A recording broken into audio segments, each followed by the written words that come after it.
It's the ending of a three-part trilogy for Toronto FC2, and FC Tucson are looking to spoil the final page of Chapter 1 in Toronto FC's nomad journey in USL League One soccer. Ladies and gentlemen, I'm excited to call the action here for you today. Thank you for joining us. My name is Mark Schoenster here to give you part 2 of the so-called desert derby between Toronto FC2 in Arizona, where they've had to make themselves a home, and FC Tucson. And FC Tucson recently have found themselves in a good fair stretch of success. First off, against Toronto FC2 just last week. A wonder goal there from João Delgado. Got himself goal of the week with that award and may get himself goal of the month should things go well for him in the voting. And then a scrappy goal here. And then they went to North Carolina, so across the continent or across the country, and were able to score themselves a goal and a second one after going down one. Another wonderful strike, wonderful setup. Manu Ferriol with this absolute banger. So 2 games, 2 wins, 6 points for FC Tucson. Now flipping over to some more tactical things, let's take a look at the lineups these past few weeks for Toronto FC2, especially peep at the back line. You see Petrasso, Politz, Higgins, and Franklin there with Patterson, Sue, and goal. The very next game against North Texas, they completely reset their back line and reset their goalkeeper, and that is just how Mike Munoz likes it. He likes having the players who practice together get that consistency. And then, of course, on top of that, they've had to rotate strikers. You see here, Altabelli and Hugo Mbong. They're going to need to get themselves some goals today because Garrett McLaughlin, the guy who's been responsible for the majority of their goals, will be starting on the bench due to just exhaustion and playing so many minutes. And we can take a look at Kosi Thompson, one of the few guys who was able to score outside of McLaughlin. They're going to need some help from him, as well as Temi Antonoglu, who rifled that shot right netting against FC Tucson, their only goal against Tucson that time. And then you look at McLaughlin here. He was their main goal scorer, and they're going to need to find someone else to notch some into the back of the net. It's the Desert Derby Part 2. You're going to need to tune into this one, Late Night USL Soccer, right here on ESPN+.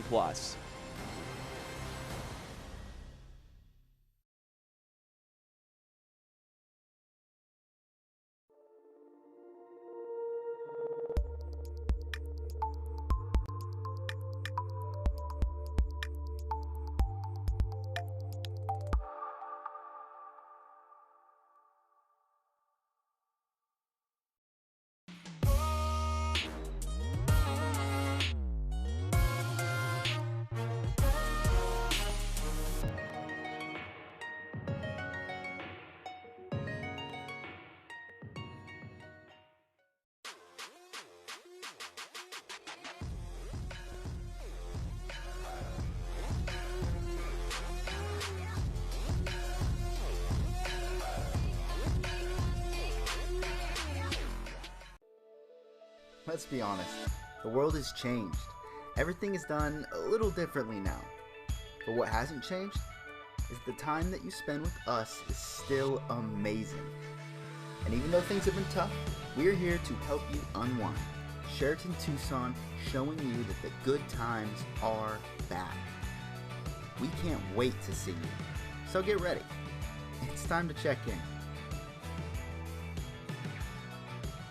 This isn't a bank ad, so we don't need to show you vague community stock footage. We can show you places you know and call home because we call them home too. When you manage your money with a credit union, you're taking true ownership of your finances and how your money impacts the community. Stop letting banking just happen to you. Bring your money home to Vantage West.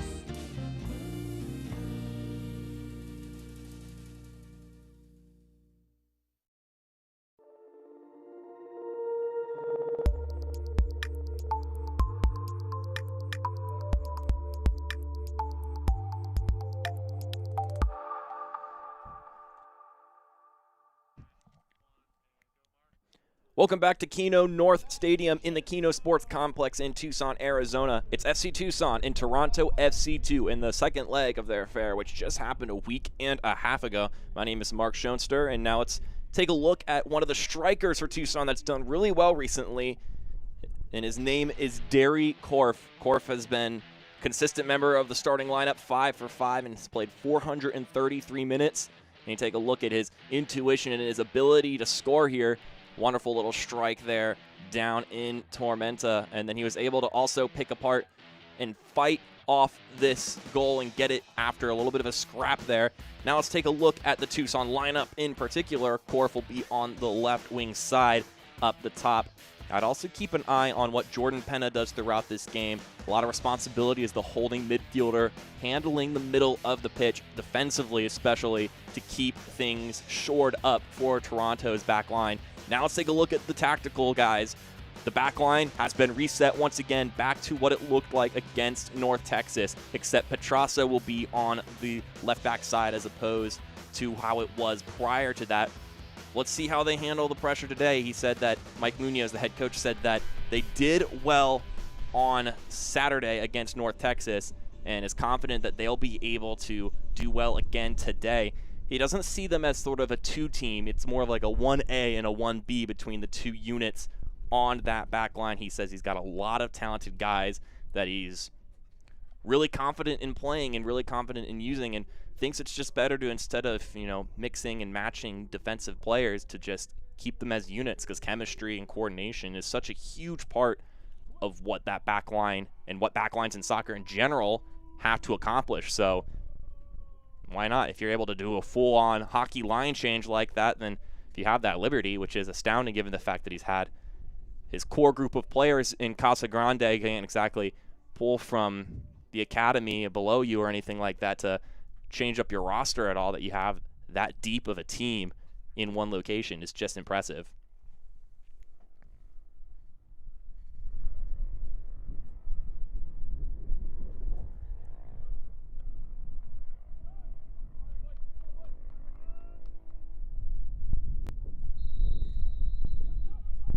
And the dubious Desert Derby is underway here at Keno North Sports Stadium, Sports Complex. It's Tucson and Toronto FC2. It's the final game in Arizona for Toronto FC2. And in case you're confused as to what I mean by that, the fact of the matter is Toronto has not been able to play at home this season due to travel restrictions. And so they've had to make their way in Arizona at Casa Grande, where they have a sport complex they've been staying at and playing games at. And they've had a rigorous schedule. Games on Wednesdays and then games on the weekend, back and forth for these past few weeks. But this is the final part, at least of this corner of the journey for Toronto. After this game, they're going to pack their bags and head out to Orlando to join Toronto FC, where they've been keeping themselves bunkered in for the MLS season. Meanwhile, Toronto, like we mentioned in pregame, currently riding a 2-game win streak, and head coach John Gallus said that it's got them more confident. Now it's time to capitalize on that, defend like lions, and get possession again, because they've lost possession in these past few games with some of the tactical adjustments they've made. Even though they've won games, they haven't exactly been able to dominate possession, and so that's something they'd like to get back now that they've got a little more confidence back in them.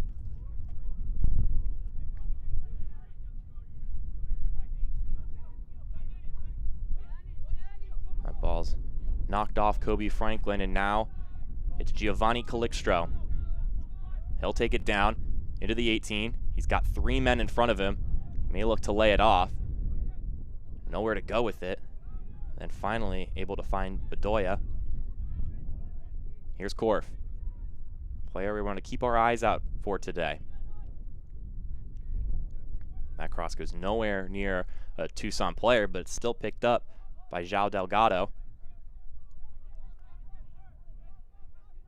Another person worth pointing out that wasn't in the lineup to start was Dakota Barnathan, who has played every single minute up to this point, but will see his first minutes out on the bench to start this game at least. This one's crossed in. The keeper is down, but it's cleared away before Delgado could do anything with it. Now going down the right side. Some heavy touches there from Noah Frankie, and it'll be a goal kick. Some poor touches from the right back, and missed out on a chance to get another cross in. Tucson scored early last time these two teams played, and Obviously would love to replicate that. Talking to Mike Munoz, the head coach of Toronto FC, though, in context with that Arizona trip, this nomad journey that they've been on, he said that it's been rigorous, but that the biggest gain they've gotten from it is the team spirit. They've done a lot of team building exercises. They spent a lot of time in the dining hall together. He says the leadership on the team has grown, and all these games have caused them to bond really fast, and it's caused camaraderie, team spirit, to really boost this team up.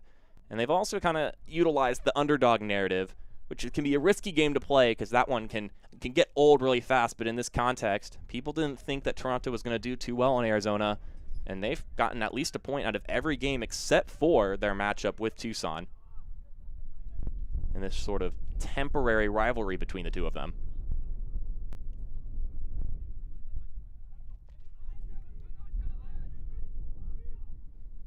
Maxi Schenfeld will throw that one forward, a member of the team of the week from week 8.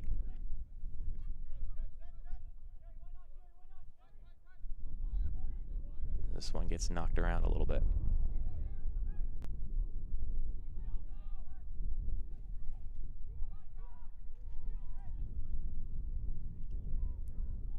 This one's hacked around a couple of times. Toronto, a little bit of miscommunication there, but luckily nobody was pressing them. That's Kosi Thompson. He scored a goal last time out when they played on Wednesday against Union Omaha. Experienced team. They drew 1-1, but Thompson can remember that night favorably, his first professional goal.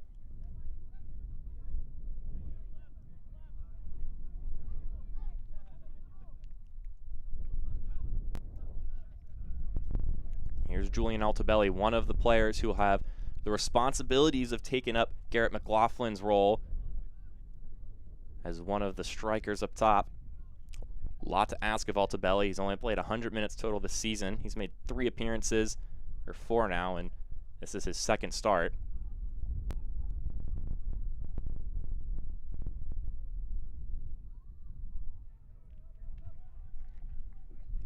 And this one will go all the way back to Wallace Lapsley, the keeper for Tucson.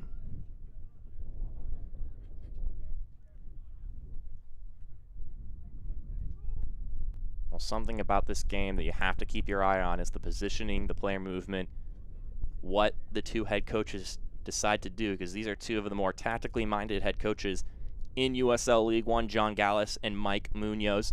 And they're also two who know each other very well, many times coaching at the same place, and knowing each other very well also makes for that tactical matchup to be more and more interesting because they know how the other thinks. Here's Derek Korf. Korf works his way into the 18. Shrugs off one defender, tries a curling shot, and just wide of the post. Not a bad effort from the Englishman. Derek Korf right there, the man we wanted to watch today, and he's the first person to really fire off a dangerous shot.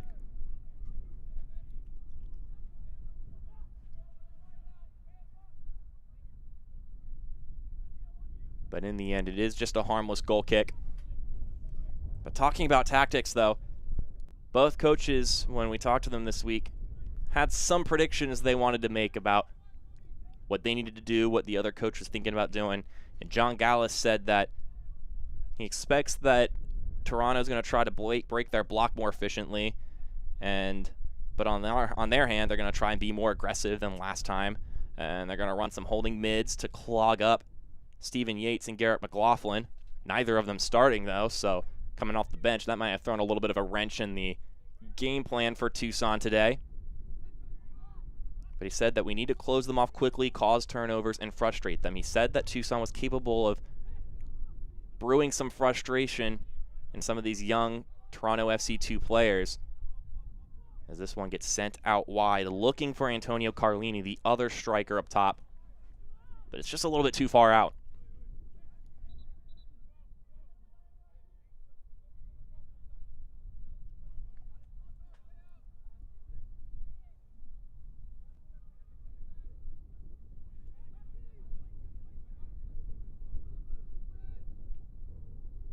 That's Kalen Fox giving it to his fellow center back, Sam Beek.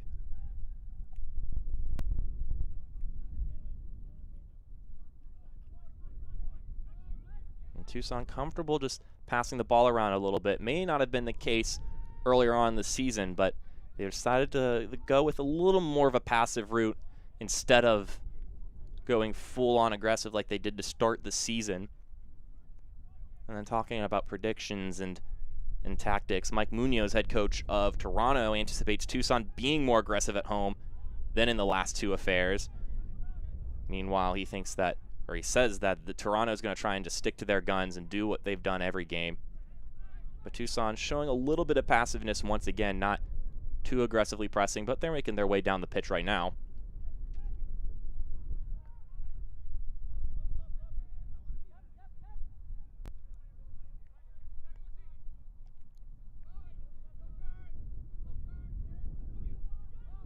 Korf keeping his back there on Kobe Franklin. And then this one will be hoofed out by Andreas Feikla. Feikla has now started twice for this Toronto FC side. He's played the last two games, has done really well for himself.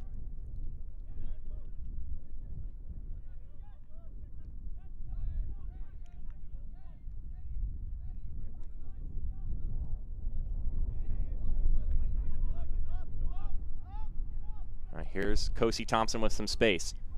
Talented playmaker, Kosi Thompson. He decides to square it. Carlini, and then he'll play it out wide, and it just misses his man in Luca Petrasso. That'll be a Tucson throw. Looked like something may come of that, but it ended up being all for naught after a missed pass.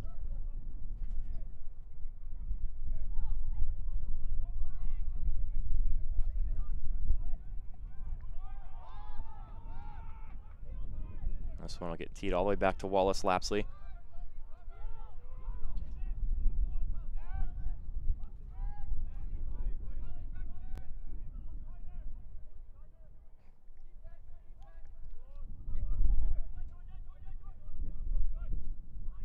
Toronto passing horizontally right now.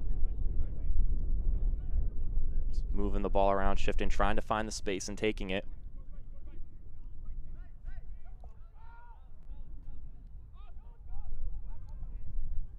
One thing that was mentioned once again by Gallus is that he wanted to clog up the middle, and so they may have to find they're going to have to work their way through the outside due to Penna and with some help from Bedoya as well as Odenbeck.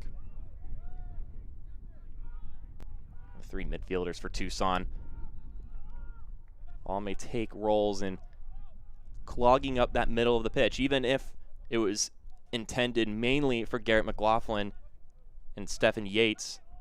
It could still be effective against these Tucson players who look to play with the same mentality and the same style as their counterparts on the bench.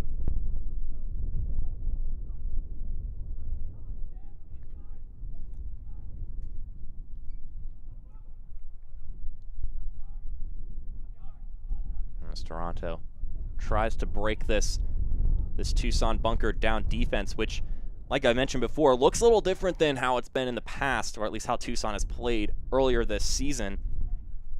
When talking to John Gallus, he said that they found that pressing is not exactly what best suits the team. That Liverpool Man City style press may be trendy, but you need to have it just right in order for it to work, as Tucson moves this down the pitch. This one going wide for Franklin. Getting it closed off, nice little step. Tries to pass it in, but there's nobody there. An aimless pass, just hoping for something to happen, maybe even just begging for that deflection.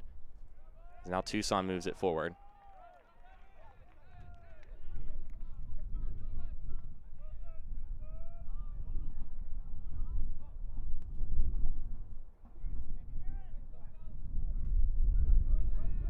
This is Odenbeck now.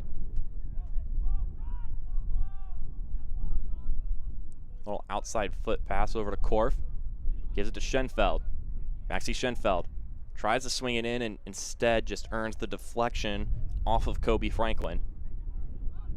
It's been very busy on this left side, which is something that Tucson had success doing last time these two teams played.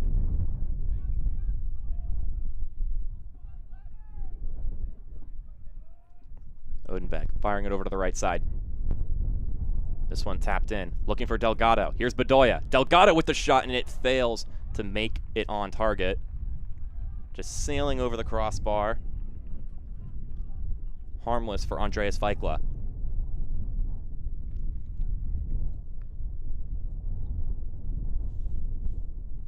And I was saying earlier, the press that Tucson was implementing earlier in the season, it just wasn't quite working. And Gala said that the timing was off. They weren't quite reading cues, and the commitment was also not in the right place. So they had to adjust. They had to make some changes tactically. And, I mean, ever since they did that, it's been 2 wins. So 6 points, I would say, job well done, job well adjusted.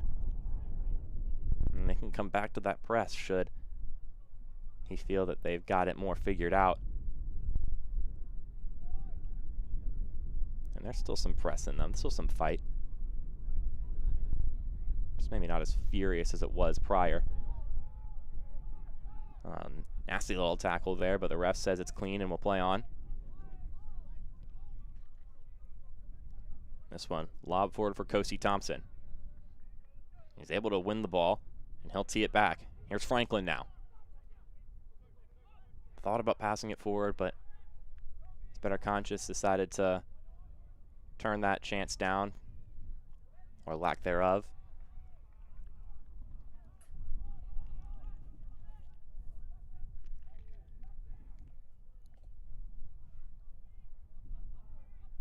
Toronto. Just tapping the ball around, just once again trying to figure out a way through this Tucson, defense.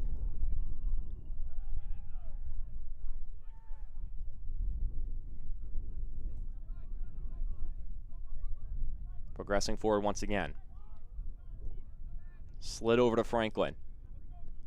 Franklin swings this one in, just over the head, but it's tapped down and shot in, finds the back of the net. Toronto strike first. Goal, Toronto FC 2. And look at that, getting his second goal of the season. Temi Antonoglu strikes once again. He's able to just pick it up in the box, settle it, and then he strikes. Let's take a look at that one again. Kobe Franklin on the right sure replay. He swings it in, and a wonderful touch. He just sets it up perfectly for him to split the 2 defenders. Get a look at that again. Look at his right foot here. Just taps it, and then he's able to strike it with his left. Temi Antonoglu, just 19 years old. One of the many academy products on this team. Now has 2 goals in his second against FC Tucson.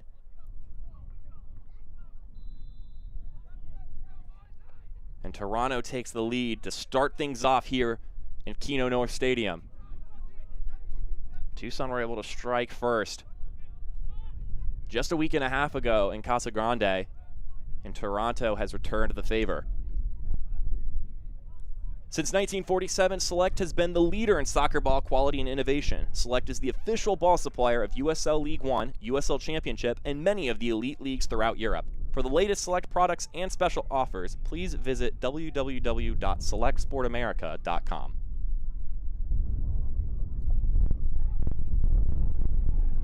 Now here's Tucson moving forward. It's Bedoya. Oh, he tries to find Korf on the left side, but can't get it past Kobe Franklin.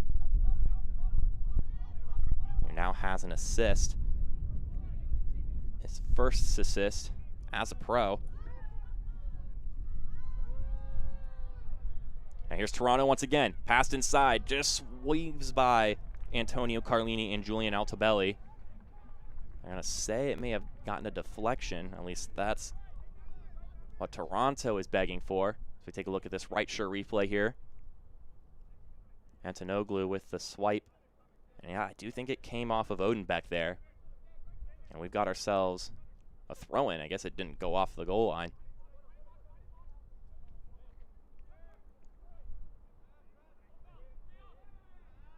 Thompson. Do you have a player down? But he'll look inside. Looking for Enric Bernal Lunar, and it's cleared away. But Toronto recollects it. That's a Susi. And he'll lose it.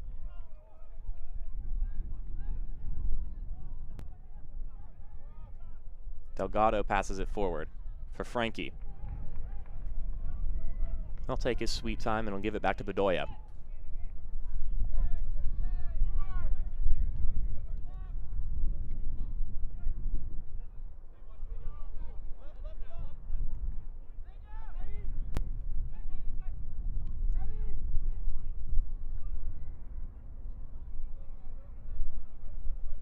So 18 minutes in, Toronto are able to get on the board first.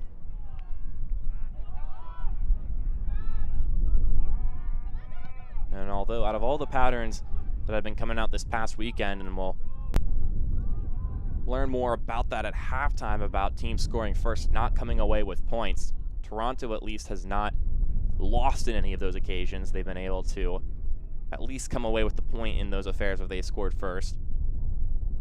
We'll see if they can hold on to it today or if they'll fall victim to what has been quite a outstanding run of games recently where the team scoring first has not come away with 3 points. But right now, they've had the better hand of this first 20 minutes.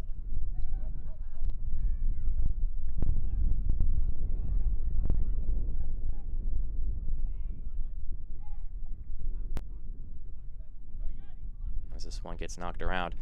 When talking to Mike Munoz about the previous affair with Tucson, where they did concede 2 goals to start the affair, he said that they needed better individual and paired defending. He thought that Korf did a number on them, and that the right side of their formation, or the left side if you're Tucson on the attack, where Korf is located, really struggled and did not have the best game. But since then, Kosi Thompson and Kobe Franklin, 2 guys who are on that right side of the formation, have really responded and done well since then. They've bounced back and had 2 great games, and so far, Kobe Franklin has done a great job and has been heavily involved. As we get this corner kick here, brought to you by Reitscher. Bedoya with the kick, sends it inside, headed on target, and it bounces off the left post and into the back of the net. Tucson responds with swift aggression off the set piece. Giovanni Calixtro, the center forward, is able to get his first of the season. Scoring goals is not new for him, though. He's got 9 over the past 4 or so years. He can now make it 10. That's a wonderful swinging ball, and that's just a nice little party of guys down there, and it just hits the head of Calixtro. Look at that, just an absolute mass of players, and he was able to assert his way over on this replay brought to you by Reitscher, and we're level once again. And like I was just saying, team scoring first haven't had the best luck, and Toronto has now conceded 4 game-tying goals since the start of the season. This goal is brought to you by Cicharo and Giovanni Calixtro. Game on, it's 1-1 now. Here's Calixtro again, trying to chase the ball down, but it will roll all the way to Andres Vaikla. Some good on-body defending from Toronto. This one lobbed forward, looking for an attacking run, but no one was there, and it was also a little bit too ambitious of a pass.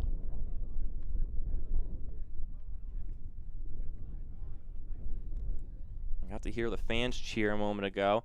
Keno North Stadium no longer has any capacity requirements, 100%.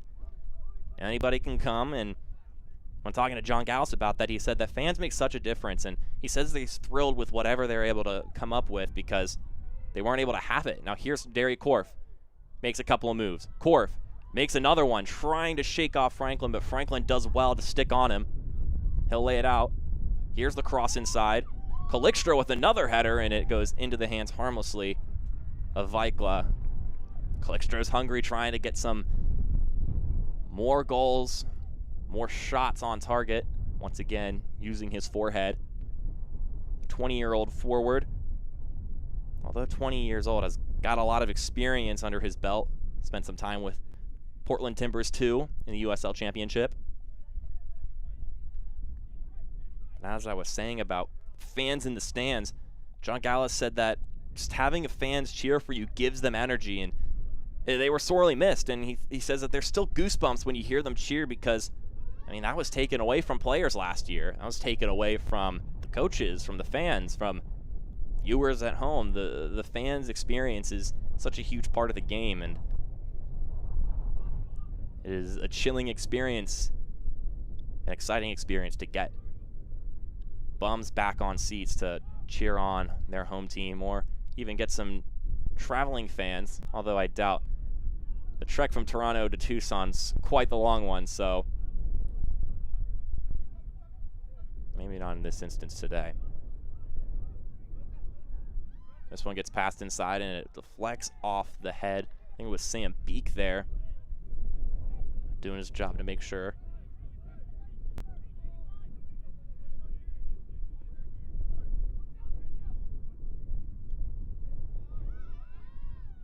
This one gets knocked around.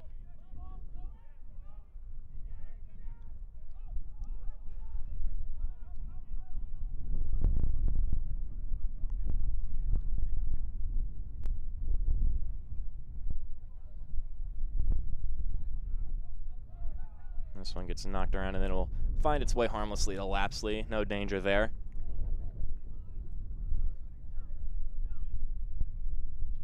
I want to talk about making trips. Although Toronto isn't focused on it right now, once that final whistle blows, it'll be on their mind. Their little travel itinerary, with this being their little Arizona send-off here. After this game, they're packing their bags and going, or their bags are already packed, but they get to take their bags and go straight to Phoenix, Arizona to fly to Orlando. So just absolute insanity, the schedule and the way things all have to pan out for Toronto FC to make this happen in order for them to play USL League One soccer this season, and they're pulling it off, and I mean, they're getting results, so that is just an incredible accomplishment by them, and to think that they're going to turn around and fly tonight is pretty crazy to think about.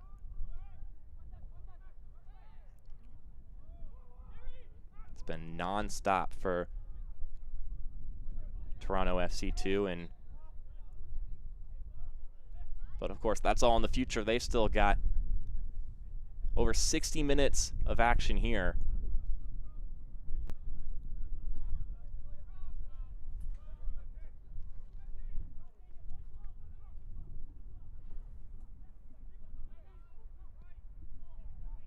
This one will get launched over to the right side into the feet of João Delgado.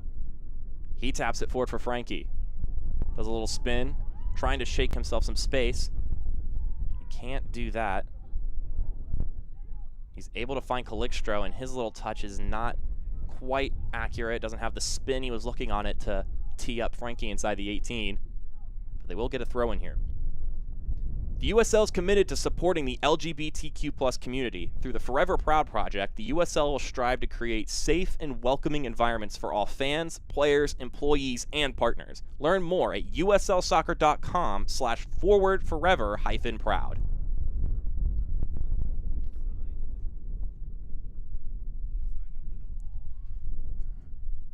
Now we're looking at João Delgado. They're playing with 10 men right now. He's on the sideline. Hopefully he's doing all right. Doesn't look too good. They might be preparing a sub on the bench. I saw a player getting himself jerseyed up. Delgado scored the magnificent goal a week and a half ago against Toronto. Shot it with the outside of his foot. It's going to be an interesting decision here for John Gallus. That's a talented goal scorer that could be losing, but first and foremost, hope he's all right.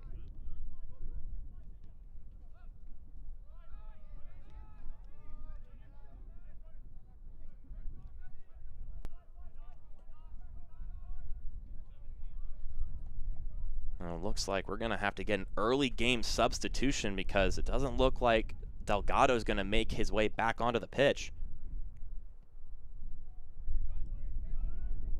He did mention that Delgado was maybe harboring a little bit of an injury, but John Gallus said he seemed to be working out of it fine, but not sure if that's correlated with this or if he's just not feeling well. Hopefully Delgado's doing all right, but get a substitution here in the moment, the next dead ball, as Toronto looks to take advantage of having a man up. Here's Thompson. Sends it inside.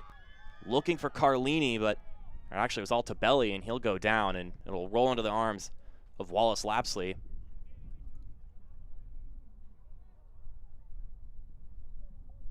We get closer and closer to the quarter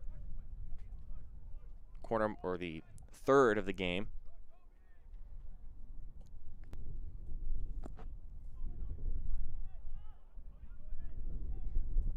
And Shaq Adams is the one who's going to be coming up for Delgado here once the substitution happens. So this one gets knocked around, and he'll have to wait for a dead ball in order for this disadvantage they're at right now to come into play.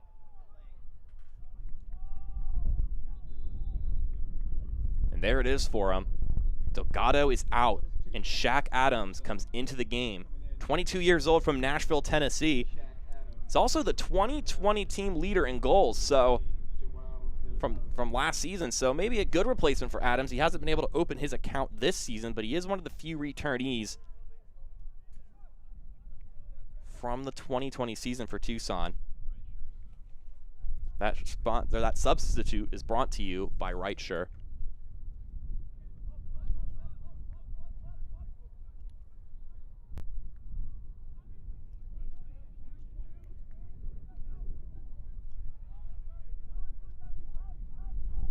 This one will just take a trip all the way across the pitch over to Andreas Feikla.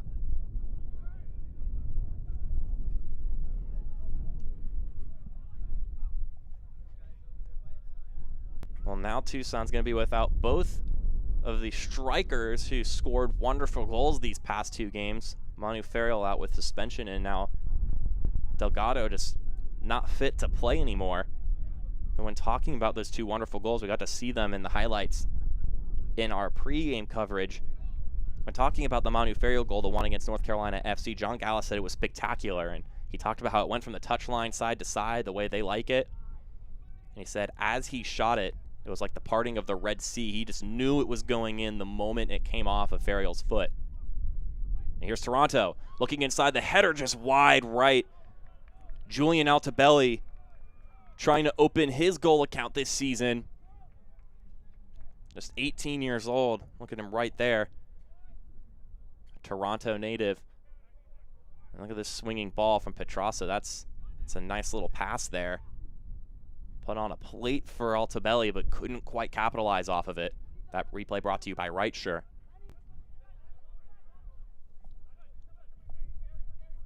Now Tucson can reset.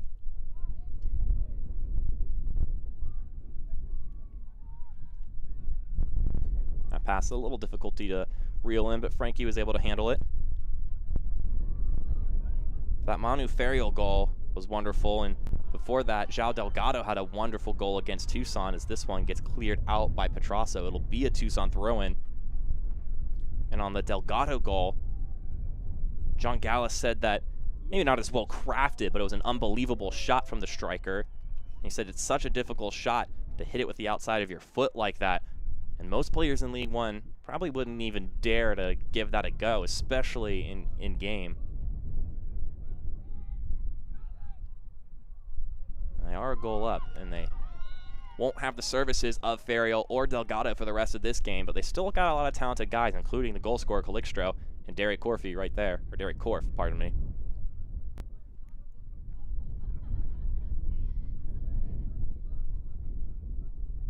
We'll get a set piece here for Tucson. It doesn't look like I'm going to load up the 18 and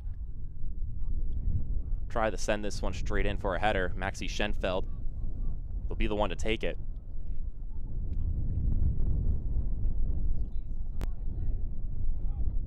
Taps it in. Just like that, they aren't going to try anything cheeky. Just get the ball back into play. Now here's Schenfeld. He's able to keep the ball in play. Schenfeld's still going forward with it until the whistle is blown. And that'll be a goal kick. Schenfeld just trying to keep the ball in play and shrug off some defenders, but didn't quite keep the ball off the goal line.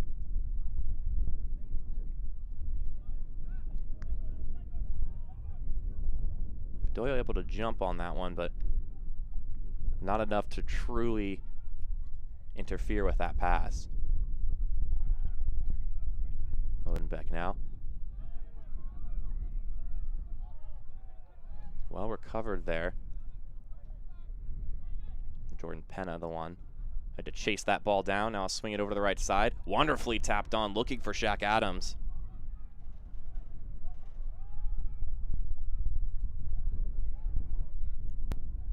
Now Frankie Calixtro. Back to Frankie. Can Frankie do anything with this? Tease it up. And it's not got enough height on it to reach Bedoya. But Tucson will recover the ball once again. This is a little bit more about what John Gallus is looking for.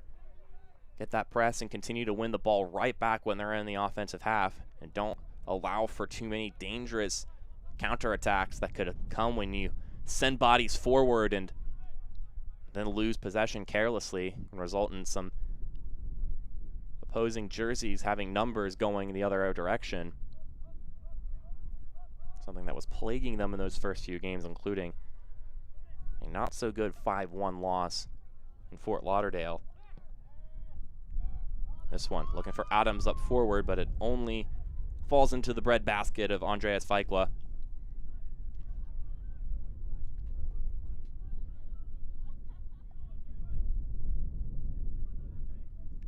So although Toronto hasn't lost a game, they've scored first, and they have conceded several late goals to not win games and instead come away with only 1 point.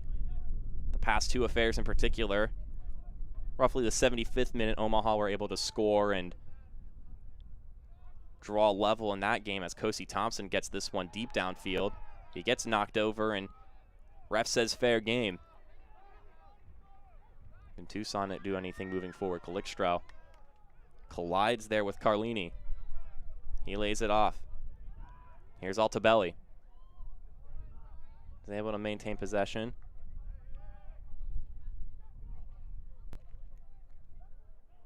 And now they'll just pass it around a couple of times. This one teed inside. And then it'll be cleared out. It's looking for a Susi there. But a 73rd minute, if I remember correctly, Omaha goal drew the game level on Wednesday between Toronto and Omaha in their final game at Casa Grande. And then on the weekend against North Texas, at North Texas, Toronto led and then conceded a goal in the 95th minute to Alex Bruce to draw it level and not come away with 3 points. So two disappointing affairs in a row. Even if you were able to come away with some points, you had the lead in the bag, and especially that North Texas game, just last second lost it, and maybe it was just a hacked away goal last moment that really seemed preventable. But talking to Mike Munoz about it, he said he's disappointed in this late goal thing and that you definitely don't want to make it a trend. And he thinks that they're scoring, and they're scoring first, which is great, but they need to use that momentum to get a second goal in order to really have a confident lead, because as we've been seeing in USL League One recently, one goal is not enough. And for the longest time, that's been the narrative, is that if you get that first goal, you're probably in good shape. But it hasn't been the case recently, and now they got to, notch a second goal in there, score again on a separate occasion after you've been scored on. But a 2-goal lead is seeming to be the only thing that can really be held comfortably.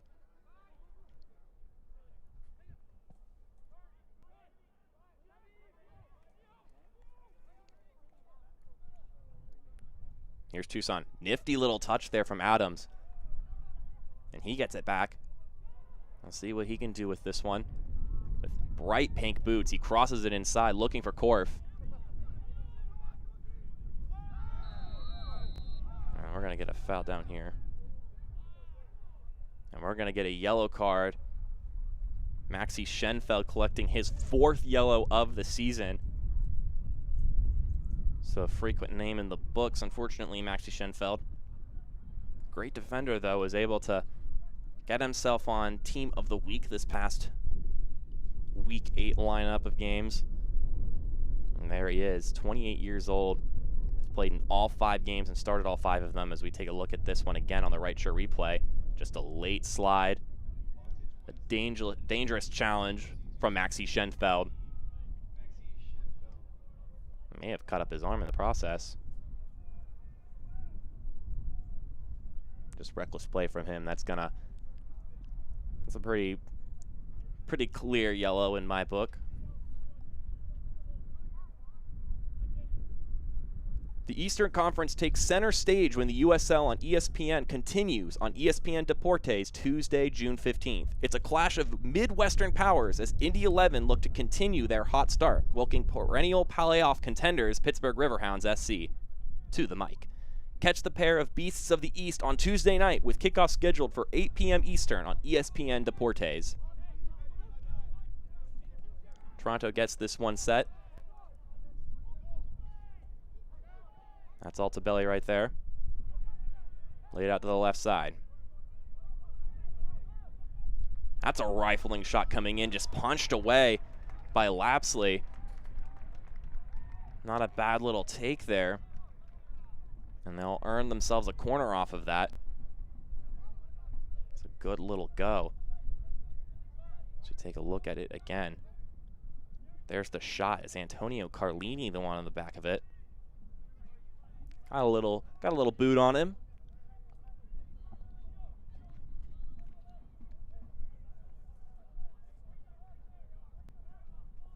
And we'll get Julian Altobelli the one to take this. Let's see if they can conjure up something of their own on a corner kick. That ball's a little bit too high for that, and Lapsley on the other side of the ocean of players is able to collect it with a fair share of ease. Now, if there's one thing that these two teams have, it's respect for each other, especially in the coaches, of course. Good friends, John Gallus and Mike Munoz. And talking to John Gallus, he said that it's a tactical chess match playing against Mike Munoz. He has a lot of respect for him as a coach. He says he's really good at what he does, and so says he enjoys being able to play Toronto and rack his brain a little bit and do some mixing up.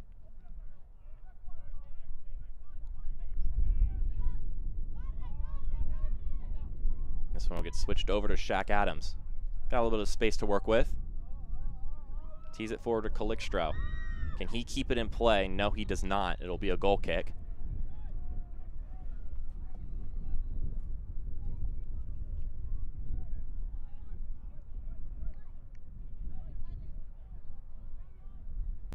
It's under 4 minutes and change to go here in the first half. Both sides have had a strike, one off a set piece and one just in the run of play off of a great cross from Kobe Franklin.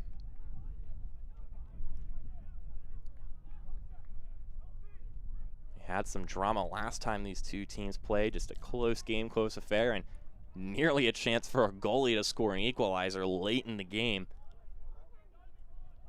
Just a wild affair, trying to do his best Ali Sohn impression.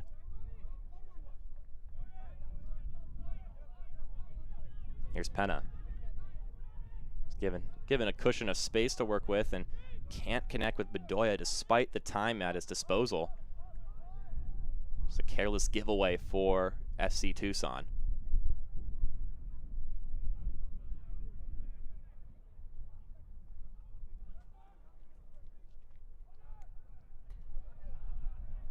This one gets knocked around a little bit, and now here's Toronto moving forward. And Antonoglu will be knocked down. It'll be a free kick for Toronto. Be another set piece opportunity for the away side. And we're going to get a talking to from our head official, Hector Hernandez. And it'll be Antonio Carlini who'll be by the ball. Antonoglu, the one knocked down on the play, the goal scorer for Toronto. There's Franklin, the assister himself. So both pieces of that pie right there will loom over the ball and wind up for this set piece opportunity. They'll have players load up at the top of the 18. Trying to make something happen here in the late first.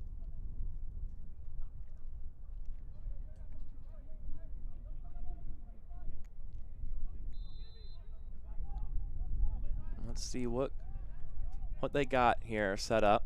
They've mentioned they've had a lot of time to do some creative things in the training ground, as this one just sails well over any Toronto player and out harmlessly over the goal line for a goal kick.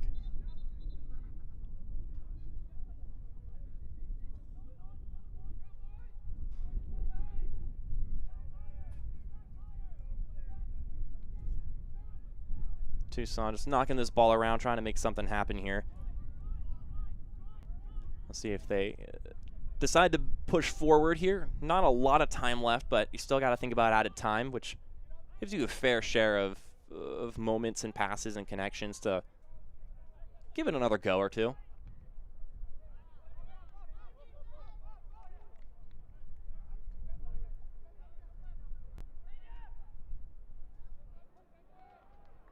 I'm going to throw in on the far sideline. They're not too intended on forcing the ball forward, but that's kind of been their MO recently anyway, is being patient and taking a nice calm approach to moving the ball and maintaining possession later in the game, and just not making any careless mistakes that could expose them, especially here at the end of the half. You wouldn't want to serve up a nice little goal opportunity on a silver platter. Now let's see what Toronto does with moments left here in the first half. I'll wait what our fourth official decides as this ball rolls all the way down and will be knocked back to the keeper by Sam Beek.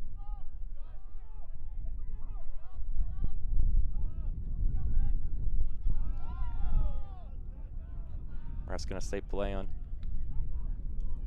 We're going to get 3 minutes of stoppage time brought to you by Reitscher as Tucson tears down the pitch, going over to the right side. Here's Calixtro. Calixtro tees it back into Bedoya. It's cleared away. Tucson will go after it again, though.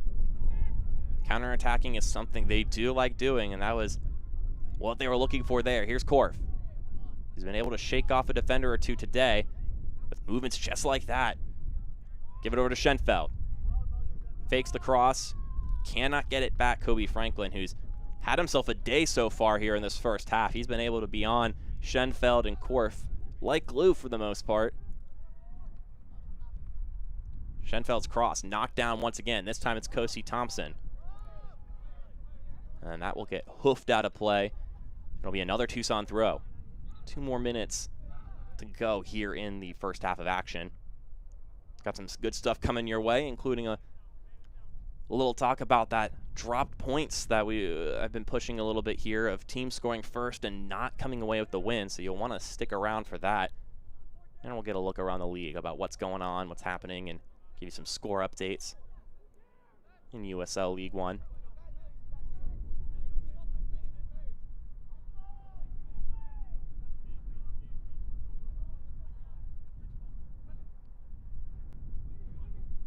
Schenfeld will heave that one forward. Tucson not really able to do anything with it.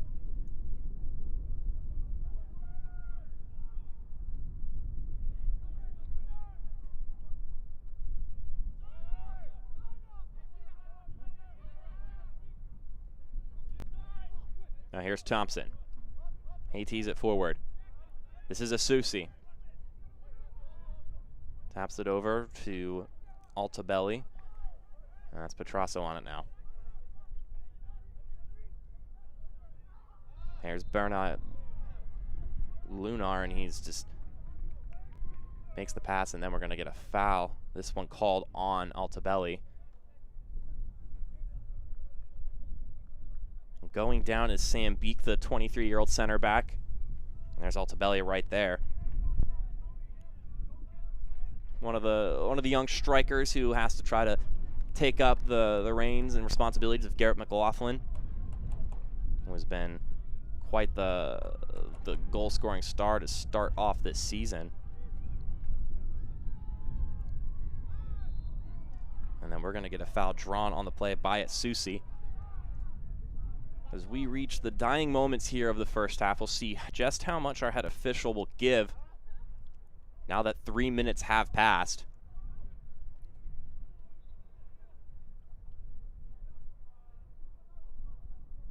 It looks like he's got his hands on the whistle, and that'll do it here for the first 45 minutes of action. A goal apiece between the two.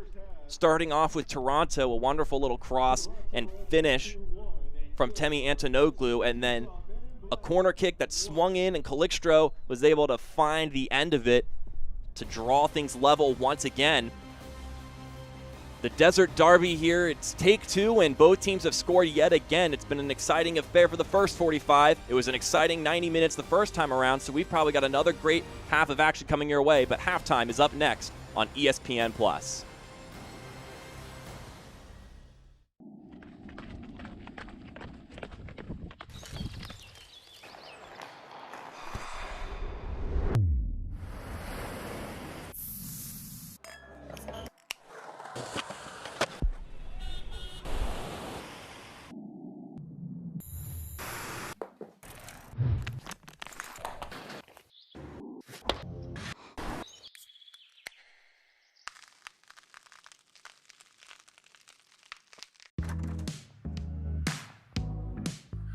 Kick off your shoes and go barefoot with us. Laugh with us. Yes, girl, with us. Surprise with us. Good times with us.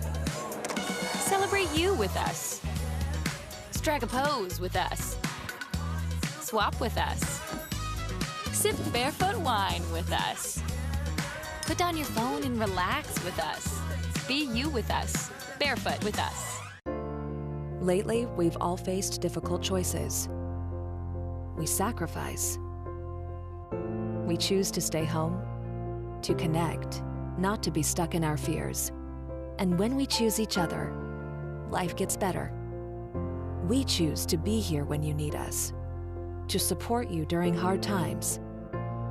We choose strength and hope. We choose you. Mexico's more than a country. It's a feeling. Wherever you feel Mexican, there is Mexico.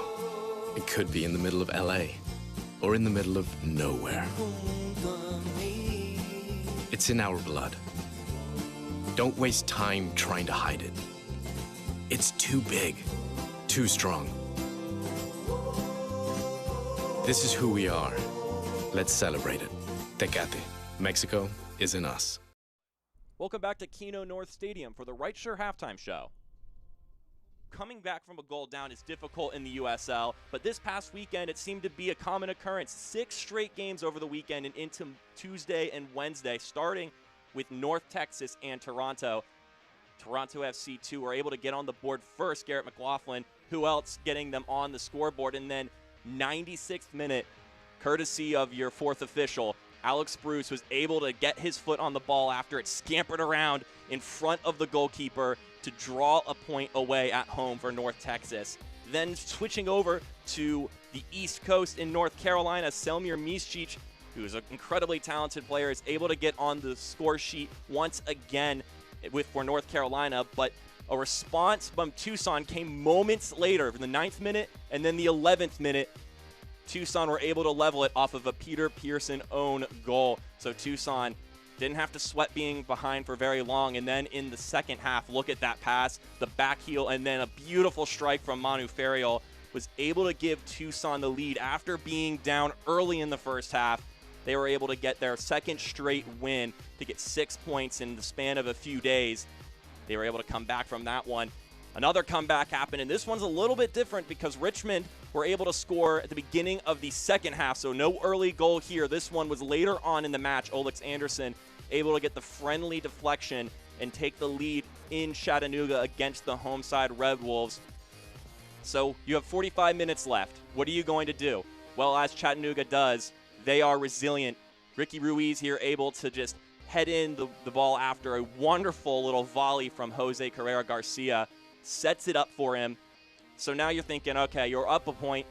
Now you're down, or you're able to get level. Maybe you can come back away with a tie. But then late in the game, Juan Galindrez is able to rip out Richmond fans' hearts. and score another goal to take the lead after being down. 3 more points, and mayhem at Memorial continues. The Red Wolves just do it again and again. The comeback Red Wolves, maybe as you could call them. Now going south a little bit to Georgia. A wonderful strike there from Luke Meyer. Just absolute laser top shelf to give Tormenta the lead.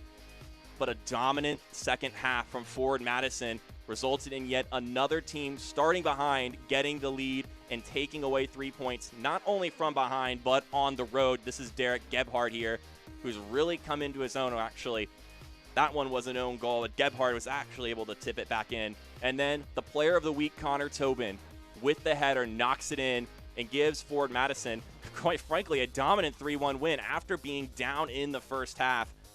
And the pattern so continues. So that was the weekend fixtures. And then on Tuesday, Madison was at it again in an exciting affair down in South Beach against Fort Lauderdale. Here's on a quick counterattack. Fort Lauderdale was able to get this things going, but Madison were able to get right back into it. Jake Keegan, veteran striker in the USL, able to get that one in, and then an own goal response for Fort Lauderdale. So they were up ahead twice in this game and still couldn't come away with 3 points. And then look at Derek Gebhardt here. Really has got himself going. That is just a wonderful curling strike. Gebhardt has just been fantastic. So if you're keeping track, at this point, teams that have scored first are 0-3-2, which is absolutely phenomenal. Now Toronto, last game at Casa Grande, Kosi Thompson gets a nice goal, his first ever professional goal. What a wonderful way to get things started. Second half action. So you think, all right, you can come away with 3 points. But Omaha were able to strike back, get level, and come away with a point. So it's just been madness in the USL. A first goal is not a guaranteed victory. We've got more on the Right Sure Halftime Show coming up next. I wasn't going to let anything get in my way of achieving my goals, which were to be a professional soccer player. So the first opportunity I got at preseason, when a teammate asked like if I was dating a girl or something, I just came out to a bunch of my teammates at dinner and said, no, I'm gay. All I needed to do was that one time, because then I didn't lie. Your sexuality should never limit you from playing the sport you love.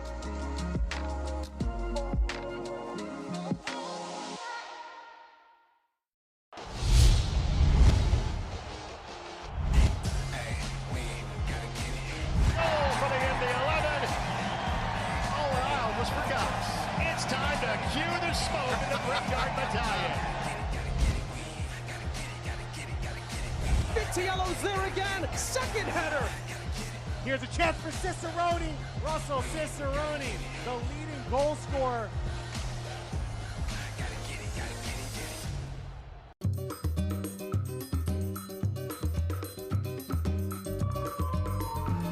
There once was a time when I went traveling through the night, when I woke up to my surprise, saw a sliver of big sky.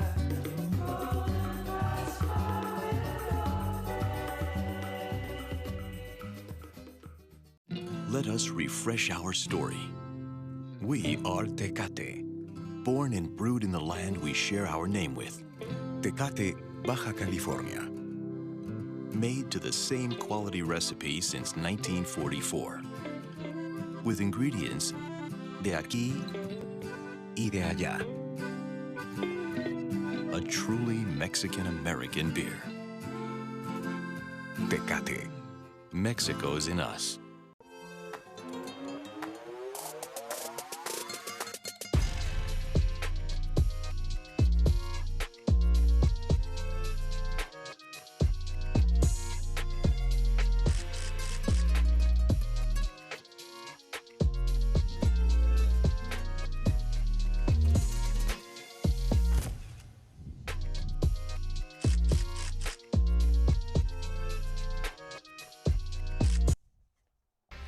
Let's take a look at some of the news and notes around the league. First off, 4 players in USL League One and Championship are going to be with international teams. One of them, Raheem Summersall, did not get to play earlier today for Tormenta, but they were still able to come away with a win. So great news for them there and able to have wins on both sides.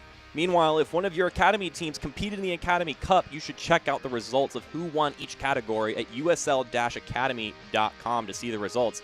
Now let's take a look at our team of the week, and hello there, it's Connor Tobin. You may have just seen him a moment ago, brought to you by Clear Audio, scoring the game-winning goal for forward Madison. And if you look at the list there, you see a couple of players you may recognize, including Korf and Maxi Schenfeld, both made it on the list this past week as the team of the week. Now let's take a look at the scoreboard here, brought to you, let's take a look at what's going on here. North Carolina not able to get that win here, and then the Richmond Kicker is able to break that scoring first streak, which was 6 in a row over the New England Revolution.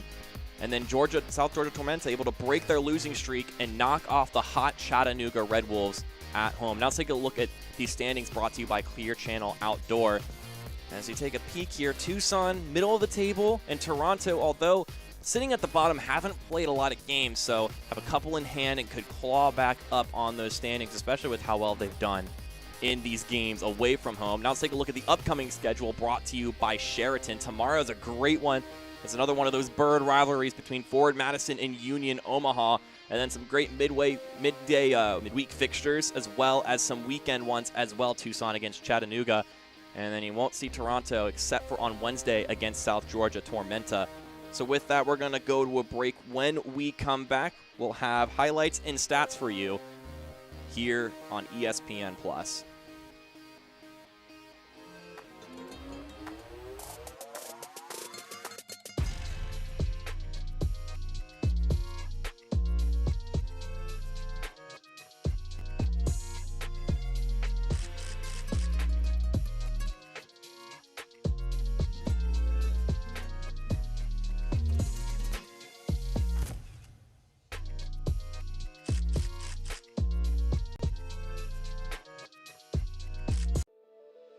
Let's be honest, the world has changed.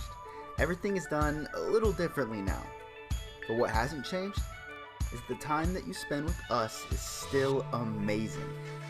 And even though things have been tough, we're here to help you unwind. Sheraton Tucson, showing you that the good times are back. We can't wait to see you. So get ready. It's time to check in.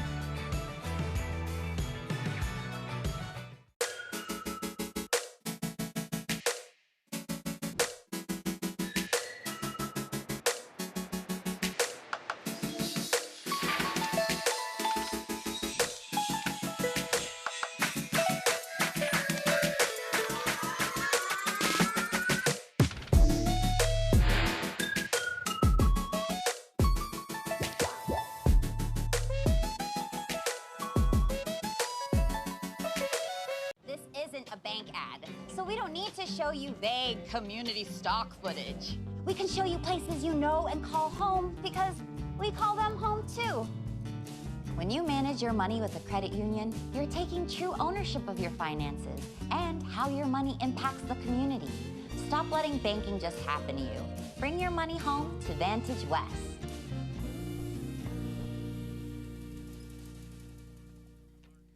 It is 1-1 at halftime, brought to you by Rightsure.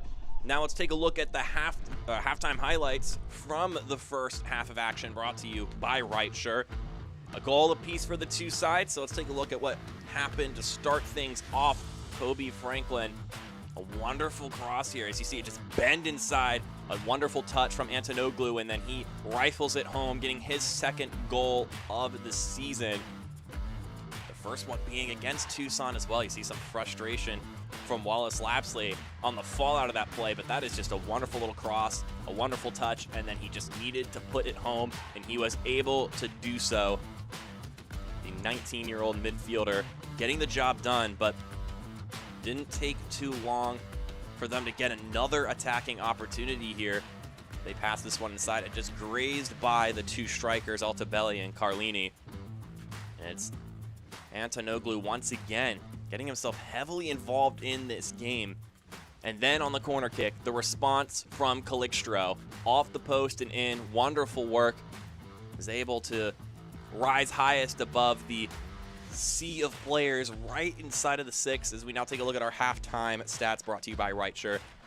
So we look at this. I mean, It's a pretty even match so far. Tucson holding more of the possession, which is something they've wanted to do these past few weeks. They've had to sacrifice some of that in their road to pulling back on the pressing they've been doing, but John Gallus will be happy with the fact that they were able to dominate possession a little more here today, and will look to do that again here in the second half of action. We're looking at what's going on here in the first 45. Expect to see more goals traded around as we look at John Gallus here talking to some of his players, including our player to watch, Derry Korf, 23-year-old from Chester, England. It's been a little dangerous, but I would say this, Kobe Franklin, who's been on that same side, has done really well to match up with him and hasn't let Korf do a lot of damage, even when he's tried to work his way around the 18-year-old defender. And as we see Toronto players trying to stay fresh as we wait for the second half to get underway, I'd say that it's been a definite improvement from the first go-around for Toronto. Even though it is level, you would think you'd like to still be up ahead after being the team to score first, as we now take a look at Mike Munoz. Once again, these two coaches, tactical masters of the game, and I think Munoz also has other things to worry about, including just traveling around with Toronto. Again, they haven't been able to play at home, and so they've had to make a temporary home in Arizona and play at Casa Grande, but this is the final chapter of the final page of the chapter in Arizona before they make their way to Orlando, where they'll have their next little home base before they try and wait for regulations to loosen up in Toronto and Canada, and they can go home and play at the BMO training ground, which is a pretty tough place to play. Some tough turf, really changes things up, and their high-paced attack and offense really pair up well with that pitch. But they've been able to do well for themselves up to this point. 45 more minutes before this Arizona chapter is over for Toronto. Can they get 3 points? Can Tucson score again and get 3? Or will this be locked up at 1 apiece? We'll see as this one pans out.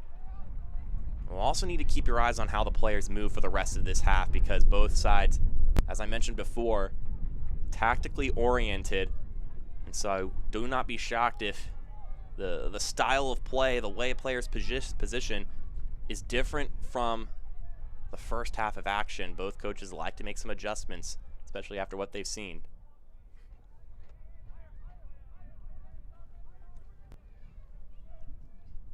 No substitutions that are included in that adjusting, so it'll just be positioning and philosophy as we all take a peek at what's going on across the pitch as these players move and shift, and we'll see how it affects the pace and the movement of the game.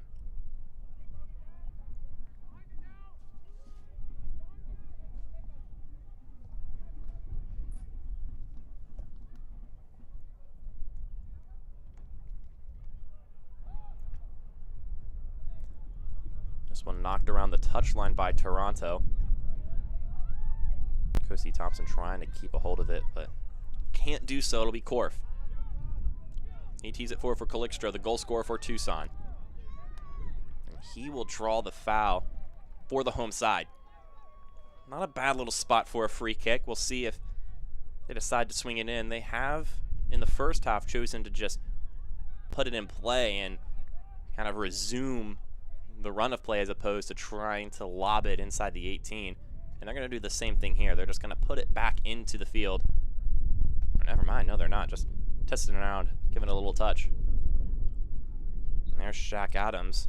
Wasn't in the starting lineup, but did have to get subbed in for João Delgado in the first half after he voluntarily took himself off the pitch. This one lobbed inside, keyed out though. But still Tucson ball inside the 18. Here's Korf. He's sandwiched there by Thompson and Franklin. Like I said in the first half, those two struggled in the last affair, and Mike Munoz was ready to admit that.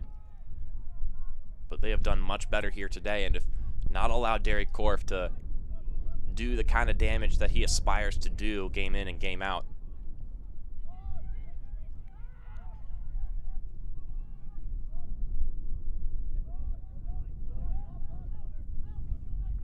Wallace Lapsley.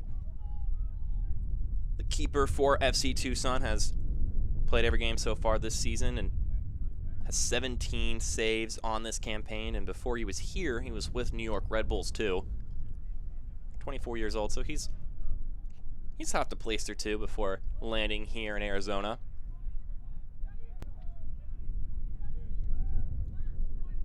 Bedoya with an ambitious little pass to Shaq Adams. Let's see if he can get to it first. Cleared away by Vikla. That was awfully close. The 22-year-old striker almost got there before the keeper. That could have been something.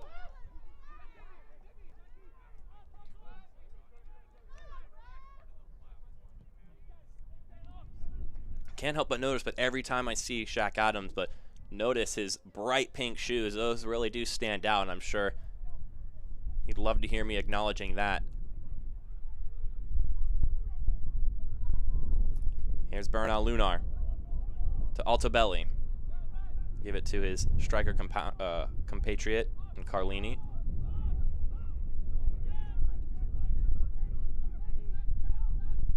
Let's see what Toronto does here. Here's Carlini now, cutting his way inside. And this one will roll all the way to Lapsley after it comes off the feet of Antonoglu. This one tapped back and forth. This is a team that may not have been all too familiar with each other going into USL League One campaign. Of course, they didn't play last season in 2020, so it's not like this is a group of guys who are all too familiar with each other, but they are now after everything that happened as we get this free kick here. Mike Munoz said that you see a group fighting for each other now.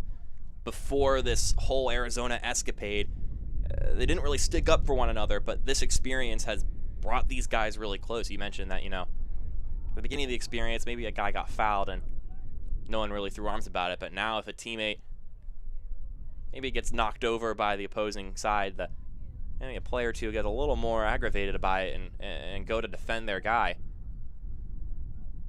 Let's see what Antonoglu can do here on this free kick. It's a good spot. Hangs up real high, and it's just got too much underneath it. Nothing to worry about for Wallace Lapsley.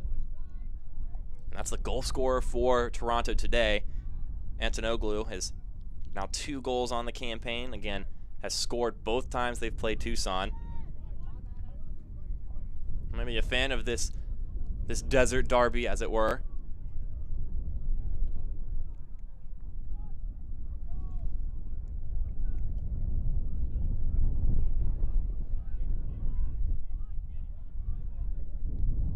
And a fun little statistic, which is kind of crazy to think about in context to where Toronto is located.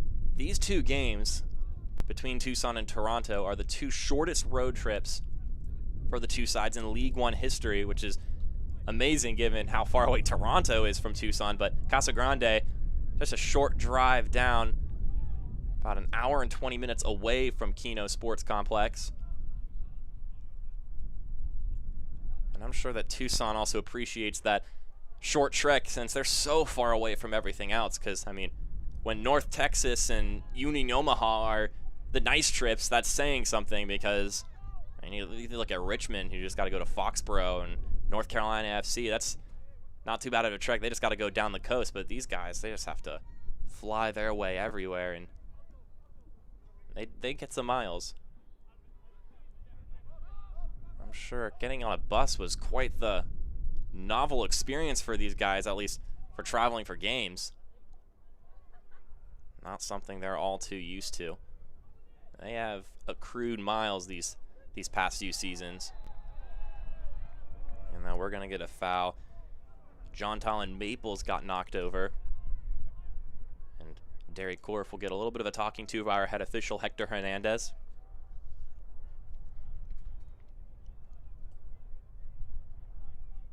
I'm sure Toronto can empathize a little bit with the whole traveling from 2019, but so look at this replay brought to you by Reitscher. Yeah, he just didn't get any of the ball and clips the shins of John Tallon Maples there, Derry Korf. Got a couple players warming up over there for Toronto. May see some substitutions in the second half, or And typically anticipate that. It won't be the starting lineup forever. Thompson with some pressure and a nifty little deceptive back heel pass there. Man, it looked like he was going to run forward with it. Odenbeck will lay it out. Here's Frankie, pardon me. Shaq Adams showing some speed as he tears down the right channel. And then a wonderful tackle there from Antonoglu. Just slides in there, textbook stuff, but it does give Tucson the corner, which is where they were able to notch in there first. Shaq Adams showing some speed, but the 19-year-old goal scorer in Antonoglu is able to track it down just in time to execute that slide tackle and knock the ball out of his feet. And now Danny Bedoya looking to put in another peach of a ball. This one's nowhere near the same quality, but Tucson can still collect it. Here's Penna. Tries to go for a low, speedy strike, but meets the first person in front of him. Here's Tucson again. This one will get knocked out, and there's some words exchanged there between two sides. And we're going to get another corner kick here. And let's see what they can do on this side. Bedoya once again. This corner kick brought to you by Rightshire.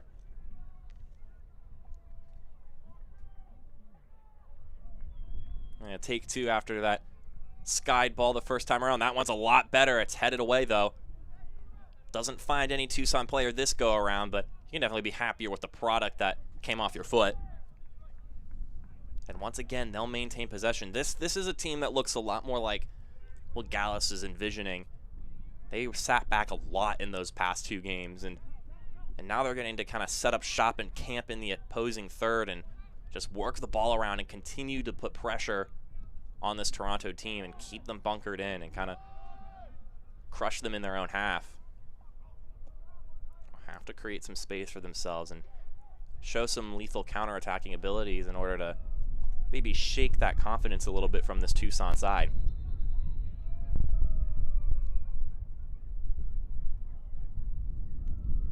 I'm gonna get some extracurriculars here as the referee issues some orders. It looks like Franklin may have gotten hit in the arm and he's ailing it a little bit. Oh, he'll be just fine. It was his wrist, actually, it seems like. Kobe Franklin, like I mentioned before kickoff for the second half, really did well for himself in the first and was able to stay on Derry Corf whenever the threat came. And now we're back into play. Talking about John Gallus and what he wants to do, he talked about how they kind of had to step back and rethink how they wanted to do things, especially after a 5-1 thrashing in Fort Lauderdale. He said that they needed to, he thought, let's set ourselves up and be more stable. We've got guys who can counter, so let's focus on defense. We had to sacrifice some ideas in order to put together a better product on the pitch, and I would say that better product, I mean, if you're going to get wins, then you might as well roll with it, and I think this is a step in the right direction for them. We'll see how Toronto can respond as this game presses forward.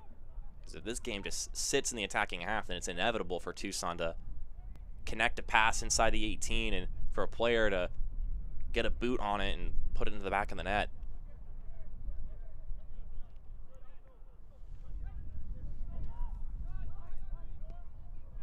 This one's hoofed forward. Looking for Shaq Adams.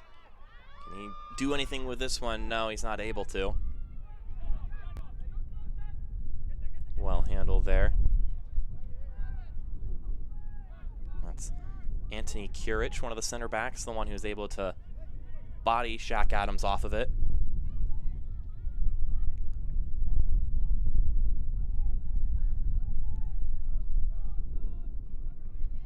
This one will get sent all the way forward, looking for Altabelli.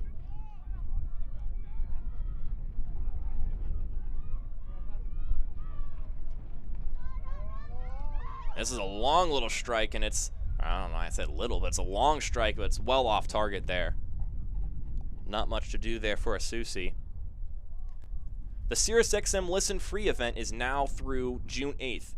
Catch 24/7 soccer, including USL All Access, every Tuesday at 7 p.m. Eastern on SiriusXM FC Channel 157, plus hundreds of channels filled with entertainment. Download the SiriusXM app to hear it all free. Go to SiriusXM.com/freekick to learn more. Look at that. A replay there was... I got to take another look at that one.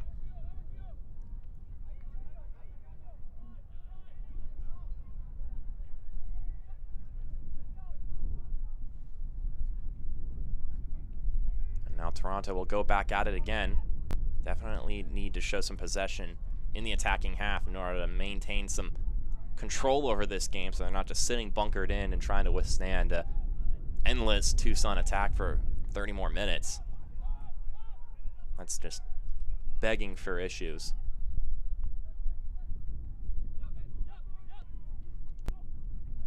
But it is worth acknowledging that this has been a ruthless schedule for Toronto. They've been playing, since they started, a midweek weekend game back and forth.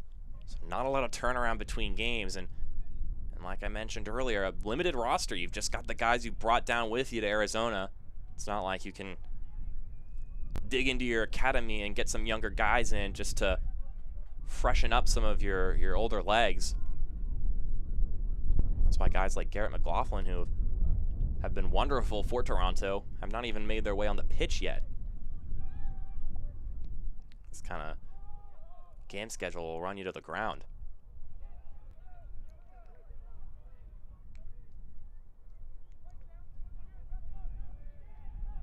And on the topic of discussion, Munoz said that in their midweek fixture against Omaha, as they move it forward, here's Petrasso. That was a nifty little idea from Carlini, but execution just wasn't quite there. And in that midweek fixture against Omaha, Munoz acknowledged first off that Omaha's a mature, battle-tested team, and when they conceded that late goal, he thought it was an exhaustion thing as much as anything, because he thought that the defensive back line, the other unit, the one that's not playing today outside of Petrasso, played pretty well and was pretty happy with their performance. It's just that with all the stuff that's going on, it just wears on you, and it's gonna eventually you're gonna crack once or twice, and they'll be happy to get to Orlando, but that schedule doesn't exactly loosen up. They still continue the ruthless frequency.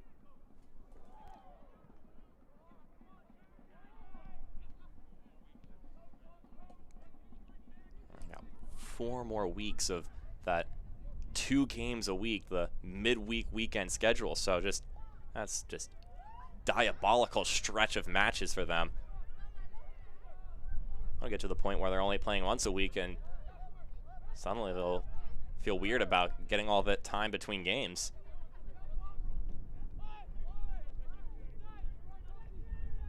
I realize that when you wake up on a Wednesday and go, oh, I just have practice, that'll be really nice.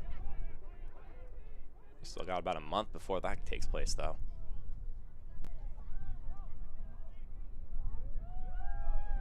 We'll take a look at a final score over there. Tormenta, like we mentioned at halftime, were able to come away with the win. They were not finding any wins or points recently, but they were able to get it at home in Statesboro against Chattanooga.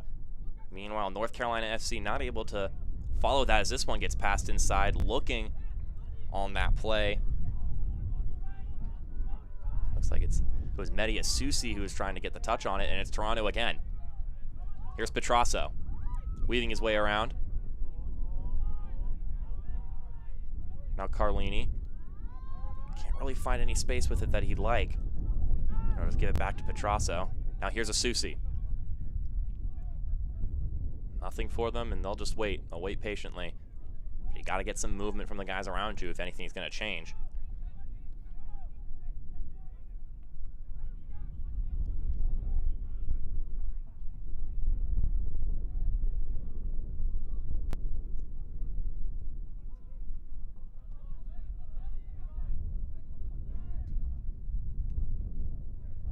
This little pass goes in and just can't quite find the target. Looking for Altabelli.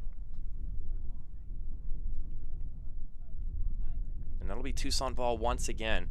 Currently have the upper hand in possession still.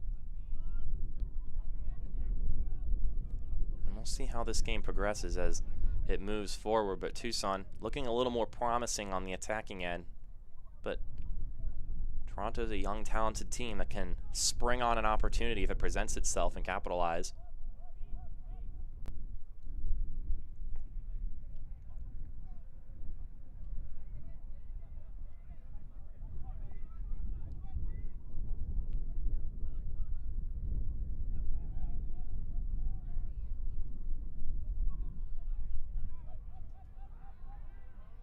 Well, a couple substitutions coming up for Toronto. They're going to make their way to the midline, and we'll see who comes in for Mike Munoz's side. Maybe shake some things up here and get some new blood into the game. Once we know who we've got, we will give you the update and let you know what that may mean for this matchup. Here's Korf on the left side. Once again, Franklin on him. Kosi Thompson there to give him some backup. Well done, not letting Korf get at all comfortable or allow him to think he can get a little creative or shifty. Just give him the flat out stop sign, tell him no.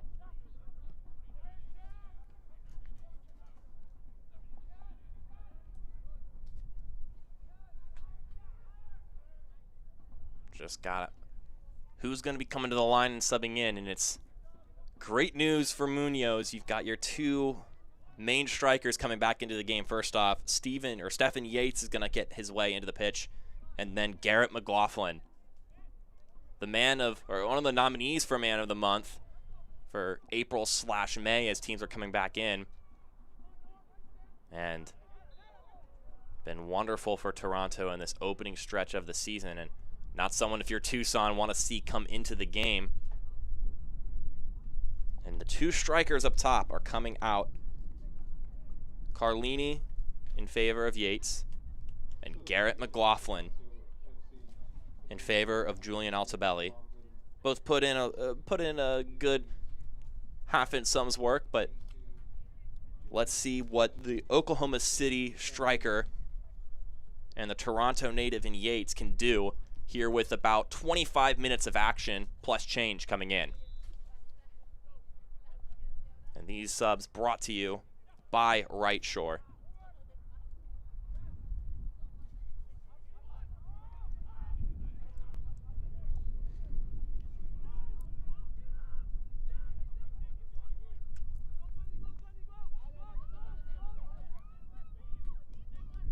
Going down the pitch now. Here's Antonoglu. To the top for McLaughlin.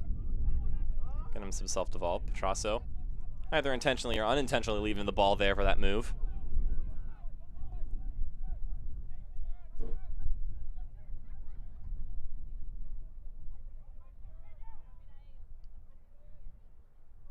This one teed forward. Not much to do with it, though, for Asusi.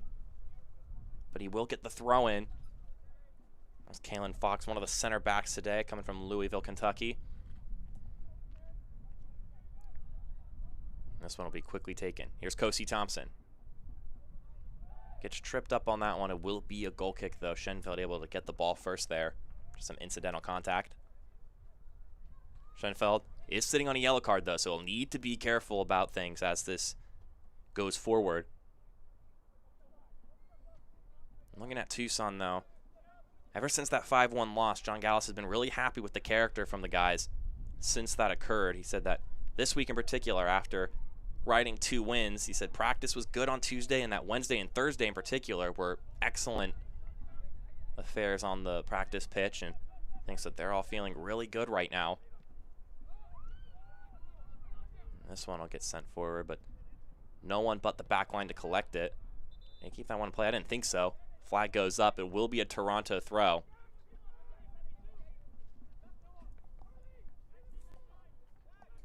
And there's Noah Frankie, the one who's unable to corral that one in and launch it forward. Now here's Bernal Lunar.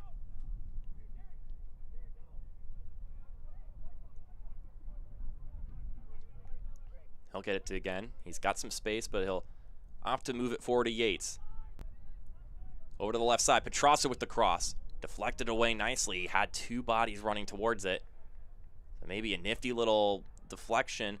Now Thompson trying to take some shots and nothing to come of it. Thompson recovers it. Let's see what Kobe Franklin can do with it. They'll have to retreat for now. But Toronto trying to create something now with their two, I hesitate to say seasoned strikers, but they're the two who have been the starters for the majority of this season. Garrett McLaughlin, first time he's had to come off the bench. And then Stephen Yates, just his second time off the bench this season.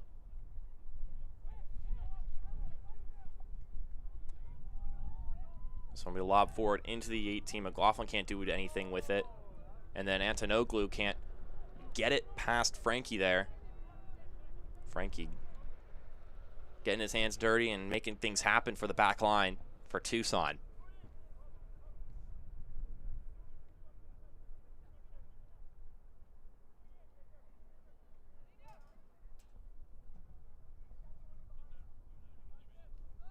The United Soccer League, all 12 League One clubs, and its players stand together in support of diversity, inclusivity, equality, and compassion. For more information on the USL's commitment to change through the United Against Racism campaign, visit uslsoccer.com.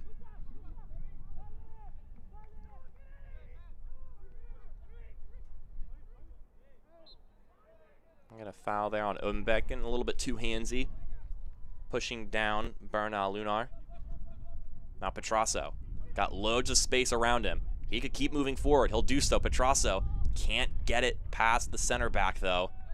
Well done by Sam Beek. Yates is able to collect it, though. Antonoglu.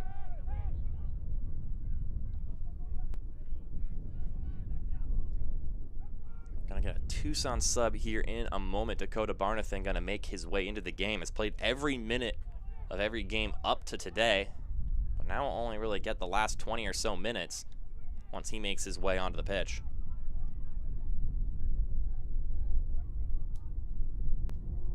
Here's Thompson. Good little move there, but Schenfeld responds. Wonderful slide tackle from Schenfeld. It will be a Toronto throw, but that was a nice little exchange between the two.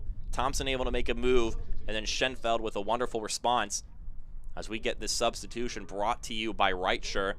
Jared Odenbeck is going to come out of the game in favor of Dakota Barnathan. Dakota Barnathan, definitely defensive-minded player.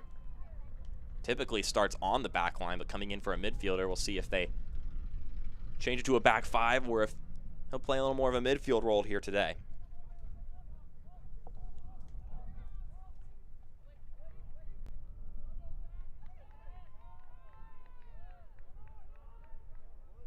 That one went straight off the face and nicely into the feet of Derry Korf. Now he'll lob it over to Shaq Adams. Let's see what he can do with it with some space. Cuts inside and then tries to square it in the middle. Not much to do with it, and then a poor touch from Barnathan will get the ball knocked away. That would have been a little more promising, but Tucson couldn't do anything with it.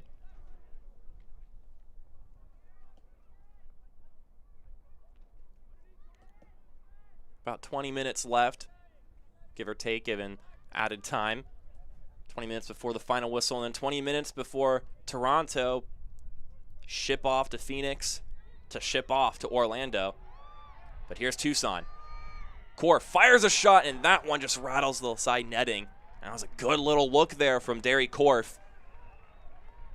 Really feeling testy here. Looks like he's just trying to rifle off shots. And that one wasn't too far off target. And give a little scare to this Toronto back line. Franklin may have had his bases covered, but still a nifty little strike. Low, a lot of speed. And Derry Korf just trying to make something happen.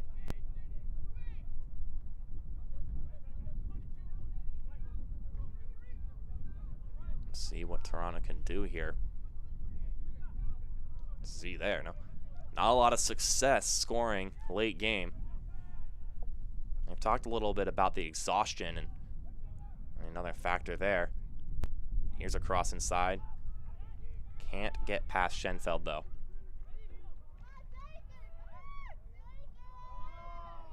All clogged up there, and unfortunately given back to Toronto.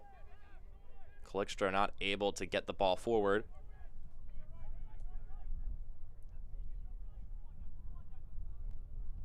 Let's see. Franklin lobs this one in, and it sails past Lapsley. He thought about going over to get it, but instead realized its trajectory and lets it roll out of play harmlessly. Definitely be different in Orlando for Toronto. He says it'll be a whole new unique, or Mike Munoz says it'll be a whole new unique environment joining the Toronto FC camp. And although he's liked what they've been able to do here in Casa Grande, he thinks that will definitely be a step up. But there's still over 15 minutes at hand here, and it's a draw game. So can't be worrying about that plane flight just yet, even though it's immediately on the horizon.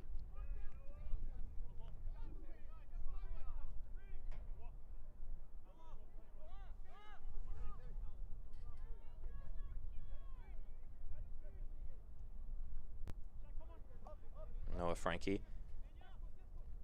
actually hails from Orlando, his hometown, so funny little coincidence there. Played with the Riverhounds last season at 25 appearances in the USL Championship for them. Made quite the trek there to Tucson. And we've got a player down, Enrique Bernal Lunar, the Spaniard. Has played all 4 games and started all of them this season thus far. Been paired up as one of those central midfielders. And of all the pieces of this Toronto FC2 team that have switched around, he's been one of the consistent players. We'll see if he's doing all right as they check his leg. And that's always a good sign, able to get back up on his feet.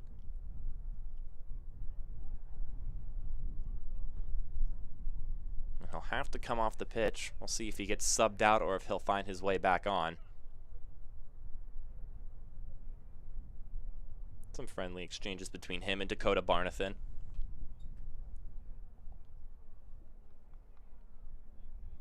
The Spaniard got his first assist with Toronto just this past matchup against Union Omaha. Getting the pass down to Kosi Thompson, who did a little bit of a springing volley. And we're going to get a substitution here. He's going to come out of the game. And it'll be Kevin Politz coming in his favor.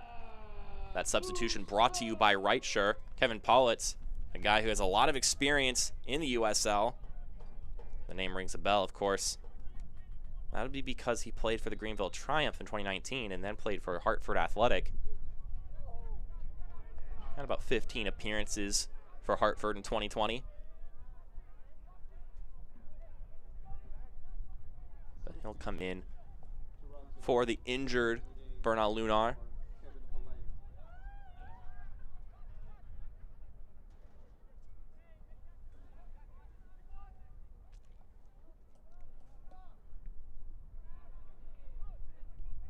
There's Toronto.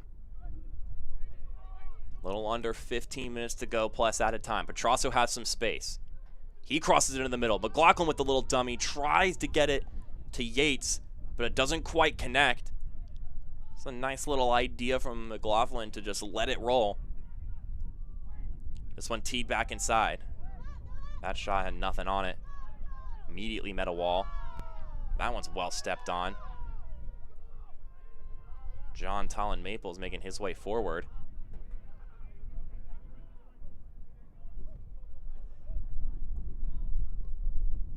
Kurich tries to switch the field, has a little bit of hover and float on that one, doesn't quite have the pace you might be looking for.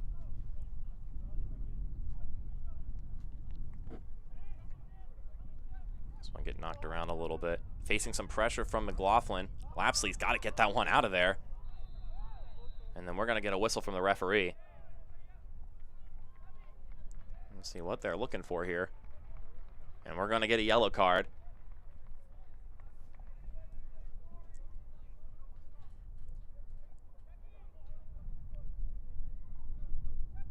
head official here, Hector Hernandez, will let you know confirm who got it as we take a look at this replay brought to you by Rightsure. I would assume it was Garrett McLaughlin. He was the one who was around the play. Yeah, he does just get a little bit of a clip there. Fans, follow FC Tucson and the rest of USL League One all season long on ESPN+, home to the USL, MLS, Bundesliga, UFC, and more. Join the more than 12 million sports fans who have already discovered ESPN+ and watch League One live every week. Sign up today at espnplus.com. Garrett McLaughlin getting his first yellow card of the season.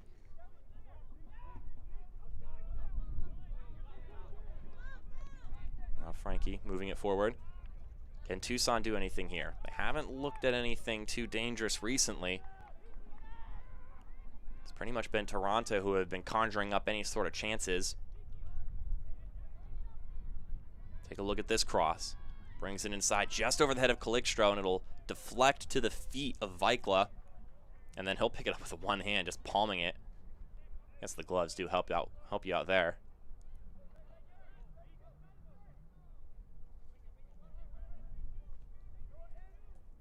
And it looks like John Talon Maples has moved his way up the pitch, and Pollitt, the natural defender, has taken his spot on the back line, giving John Talon Maples the chance to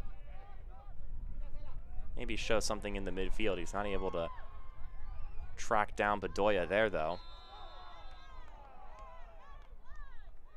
But his switched man in Kevin Pollitt is able to show some physicality, but maybe a little bit too much there. But it will be a free kick for Tucson. They haven't really tried to swing anything from here. They've just reset play.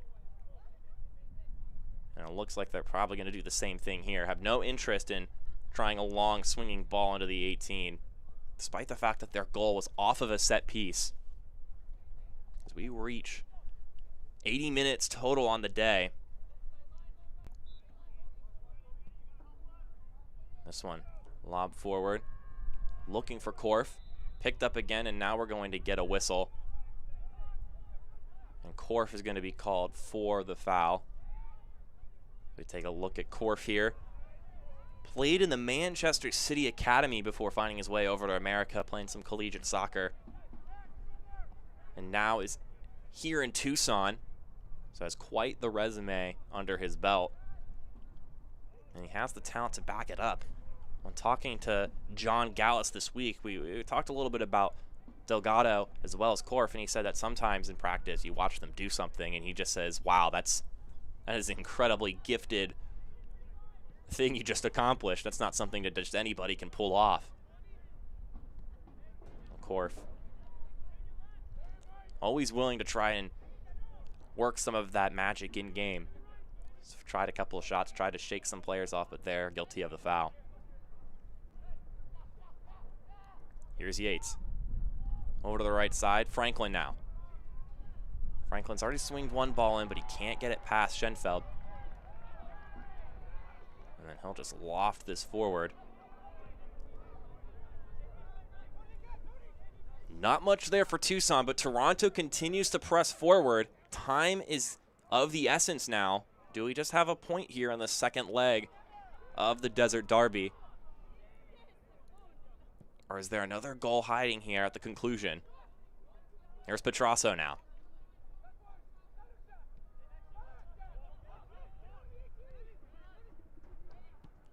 This one looking for, trying to find, looks like that's Antonoglu, yeah, forward. Nifty little touch from Asusi.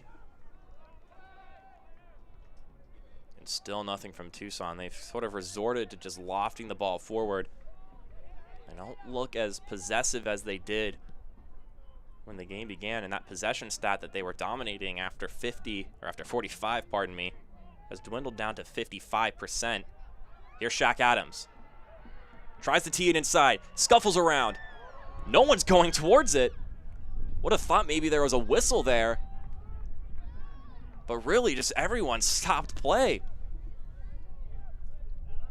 What an odd little occurrence there. Every player just seeming so lax about the fact the ball was sitting right there in front of the 6. Now McLaughlin with it. Stephen Yates. Lots of Tucson in front of him. Indecisive about his movement, so he'll kick it out to Thompson.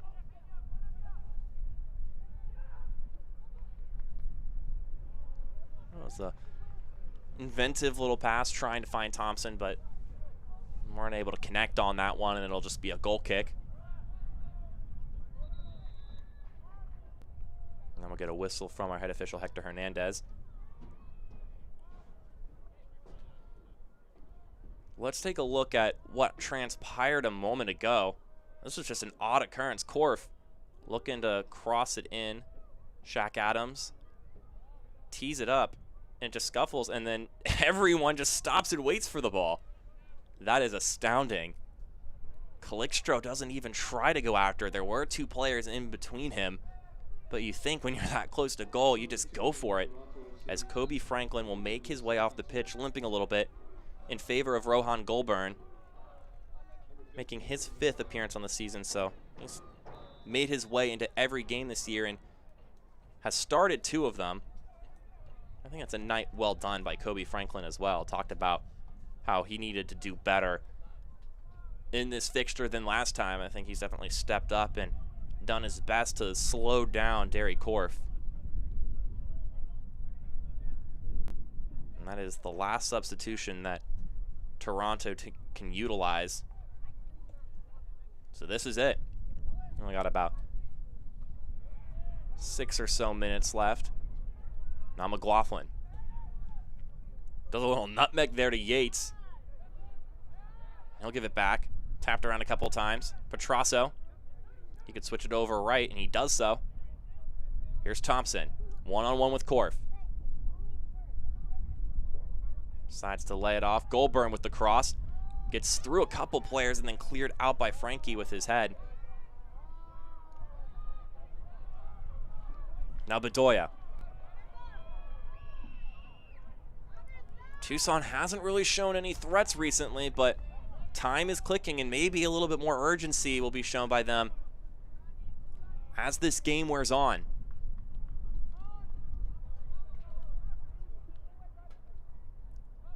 Schenfeld will opt to put it back. Penna sends it forward. Connects with Korf, and then Korf goes down. A little bit of a theatrics there trying to draw the penalty. Hector Hernandez has nothing of it. This one going the other way. McLaughlin might be able to veer in, at least collect this one, and he will draw a foul. Getting tangled there with Max Schenfeld, and he will get his 2nd yellow card, which will knock him out of the game. Maxi Schenfeld, after that challenge, he's been a little testy today. He got his 1st yellow, had a couple other challenges, and now he is off. And Tucson, the home side, are a man down. About 6 or so minutes when you account for added time. Can Toronto steal this game?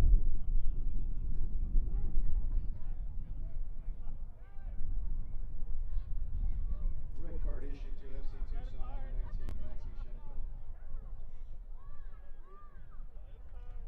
Let's take a look at this replay brought to you by Reitscher, and that's just careless right there from Schenfeld. Just clocks knees with McLaughlin, and he immediately looks at Hernandez, hoping that he doesn't get the yellow. He does. And now Toronto. Can they capitalize?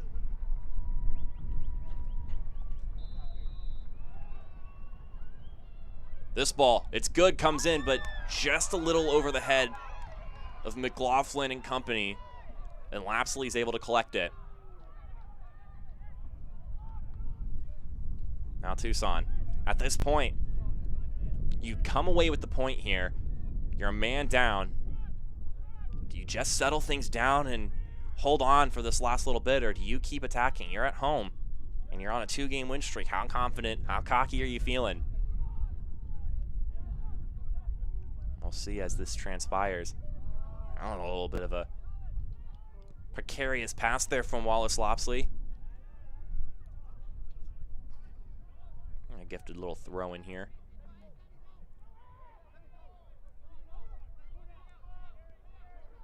A little bit of feinting and juking from Frankie before giving it back to Barnathan.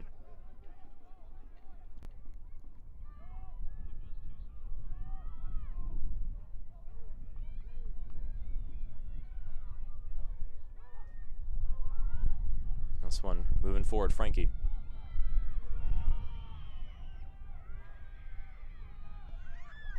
Knocks it around.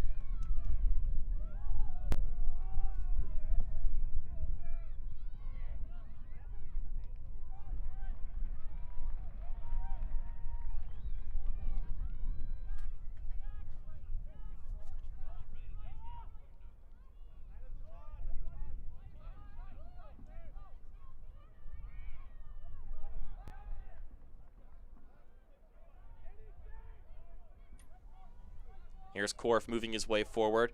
And once again, sub in Rohan Goldburn in favor of Kobe Franklin. The mission is apparent.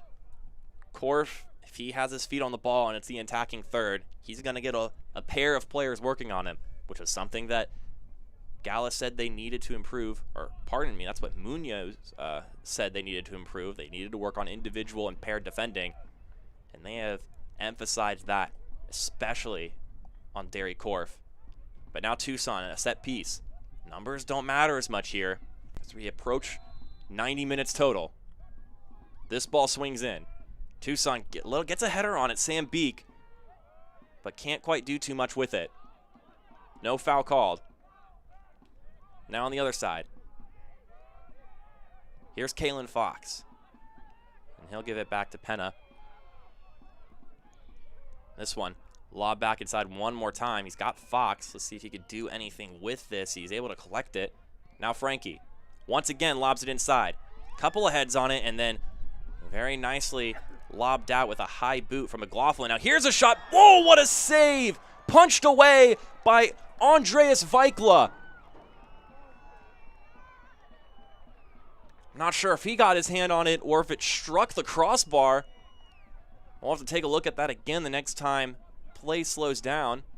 And we've got 3 minutes of stoppage time brought to you by Rightshire, and Tucson has turned it on late. Shaq Adams turns around. He's able to keep possession and his footing, but that pass is just too far off, and we're going to get a goal kick here. Let's take a look at this replay brought to you by Rightshire. Header comes in. Well dealt with by McLaughlin. And then Bedoya just rifles this one. And that may have come off the crossbar with just how much that dinged off. Vikla got up there,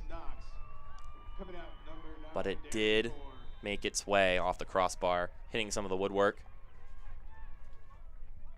It looks like we've got a substitution. Derry Korf coming off for Alex Knox. This substitution brought to you by Rightshire. I think that's a commitment to just bunkering down, because Knox, a defensive player, in favor of a striker. And that pass just slips through everybody, and it'll be a goal kick. Just a minute and a half to go. And we are riding our way to a point between these two sides in part 2 of the Desert Derby. And the final edition of the Desert Derby. Unless these two meet in the playoffs. But at that point, won't be much of a Desert Derby anymore, because Toronto will either be in Orlando. Or hopefully back home in Toronto. This one, trying to get into the possession of Calixtro, and the goal scorer can't quite keep it in play. Under a minute to go.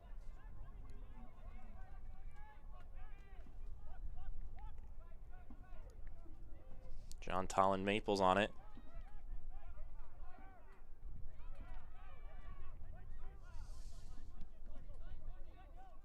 There's a lot of space for Petrasso. Petrasso swings this one inside and just goes over the heads of several Toronto players inside the penalty area. Some stalling there from Goldburn.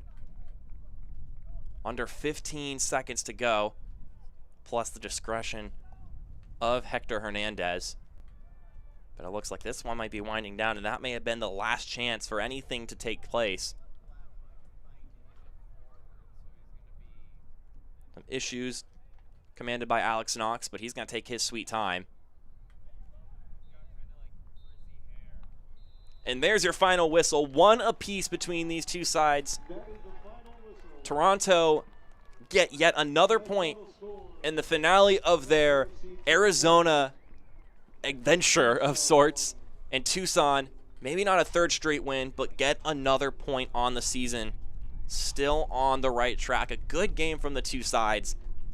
Tucson inching closer to looking more like maybe what they want to be. And Toronto able to find a goal and make things happen. And then we'll look at our right-sure man of the match, Giovanni Calixtro. A wonderful heading goal to level things early in this game and make things happen. Did wonderful work and facilitated some attack here in the second half and the later first half of the game. So there's your man of the match in Giovanni Calixtro. But with that, though, we still got full-time highlights, full-time stats, and more coming your way, brought to you by Right Sure. But the final score is 1-1 between Tucson and Toronto FC. So don't go anywhere. We still got a little more for you coming up here on ESPN+.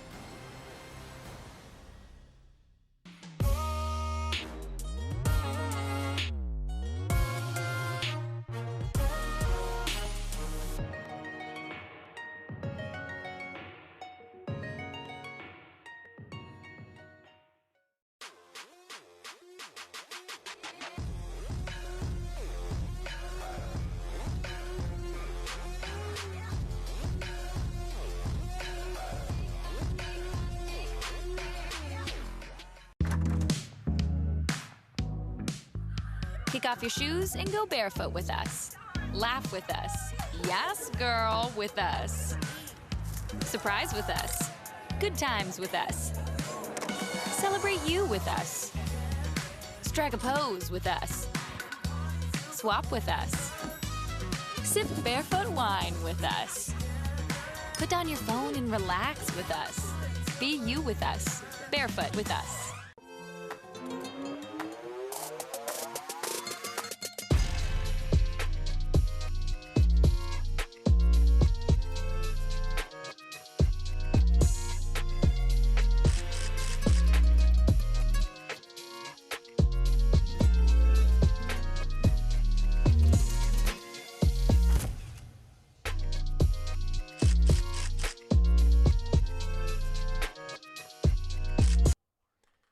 Final score is 1-1 between FC Tucson and Toronto FC2 here tonight.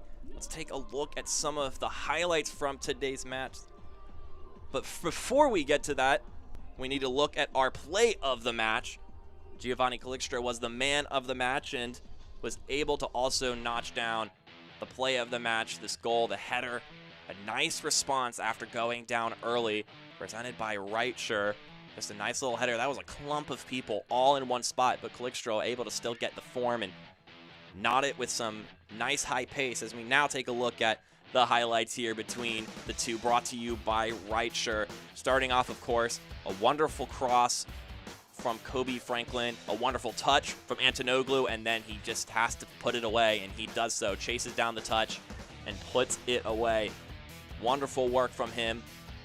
Able to get up early here, and Toronto has seemed to just like getting that first strike and getting ahead early.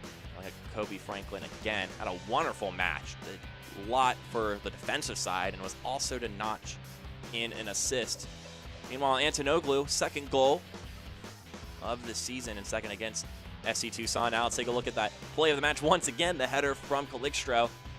Biggest thing is just a wonderful response from Tucson. You go down 1 at home, and you're able to turn around, apply some pressure, and then on the set piece capitalize, and Calixtro getting his first goal of the season. Now to the second half of action. Here's a wonderful little strike that had to get punched away by Lopsley. Just able to get his palms on it, and then in the 91st minute, last chance, Danny Bedoya, at least the last good chance, he fires a shot, and that one in between the hands of Eichland across the crossbar, dings away. It's the last little look there, last little chance for Tucson, even though they were down a man, to get away with the win. I want to take a look at our full-time stats here. Tucson still able to hold possession, which is better than what they could say for the past 2 games, so that's a step in the right direction for John Gallus's crew. Meanwhile, Toronto were able to hold their own. I mean, outside of that, pretty much it was even overall. So now let's take a look at the standings after this affair and the games earlier today. Tucson just sitting outside one of the playoff spots. Gonna be happy that Chattanooga came away with a loss today. Couldn't do anything with that. Meanwhile, Toronto sitting near the bottom of the table, but again, they do have a couple of games in hand, and quite frankly, this is one of the tougher parts of their schedule. So the fact that they were able to get it done. As we take a look at a game you're gonna want to watch tomorrow, it's the rematch of Union Omaha and Forward Madison. As you can see, 6 p.m. Eastern, they were able to get the win at home at Brees Stevens Field. Now let's see how Omaha does at home against this team that's done really well at Forward Madison. And now, with that in mind though, that's it for today's slate of games. It was a wonderful little conclusion. Part 2 of the Desert Derby, the final score 1-1 between these two sides. And I know Mike Munoz and John Gallus will be happy that they got their 2 games out of the way and can sort of pull for each other for the rest of the season. But for the broadcasting crew here, I'm Mark Schoenster saying thank you for tuning in to watch this game. So long, until next time. This copyrighted telecast of the United Soccer League League One cannot be retransmitted, rebroadcast, or reproduced without the expressed written consent of the United Soccer League League One.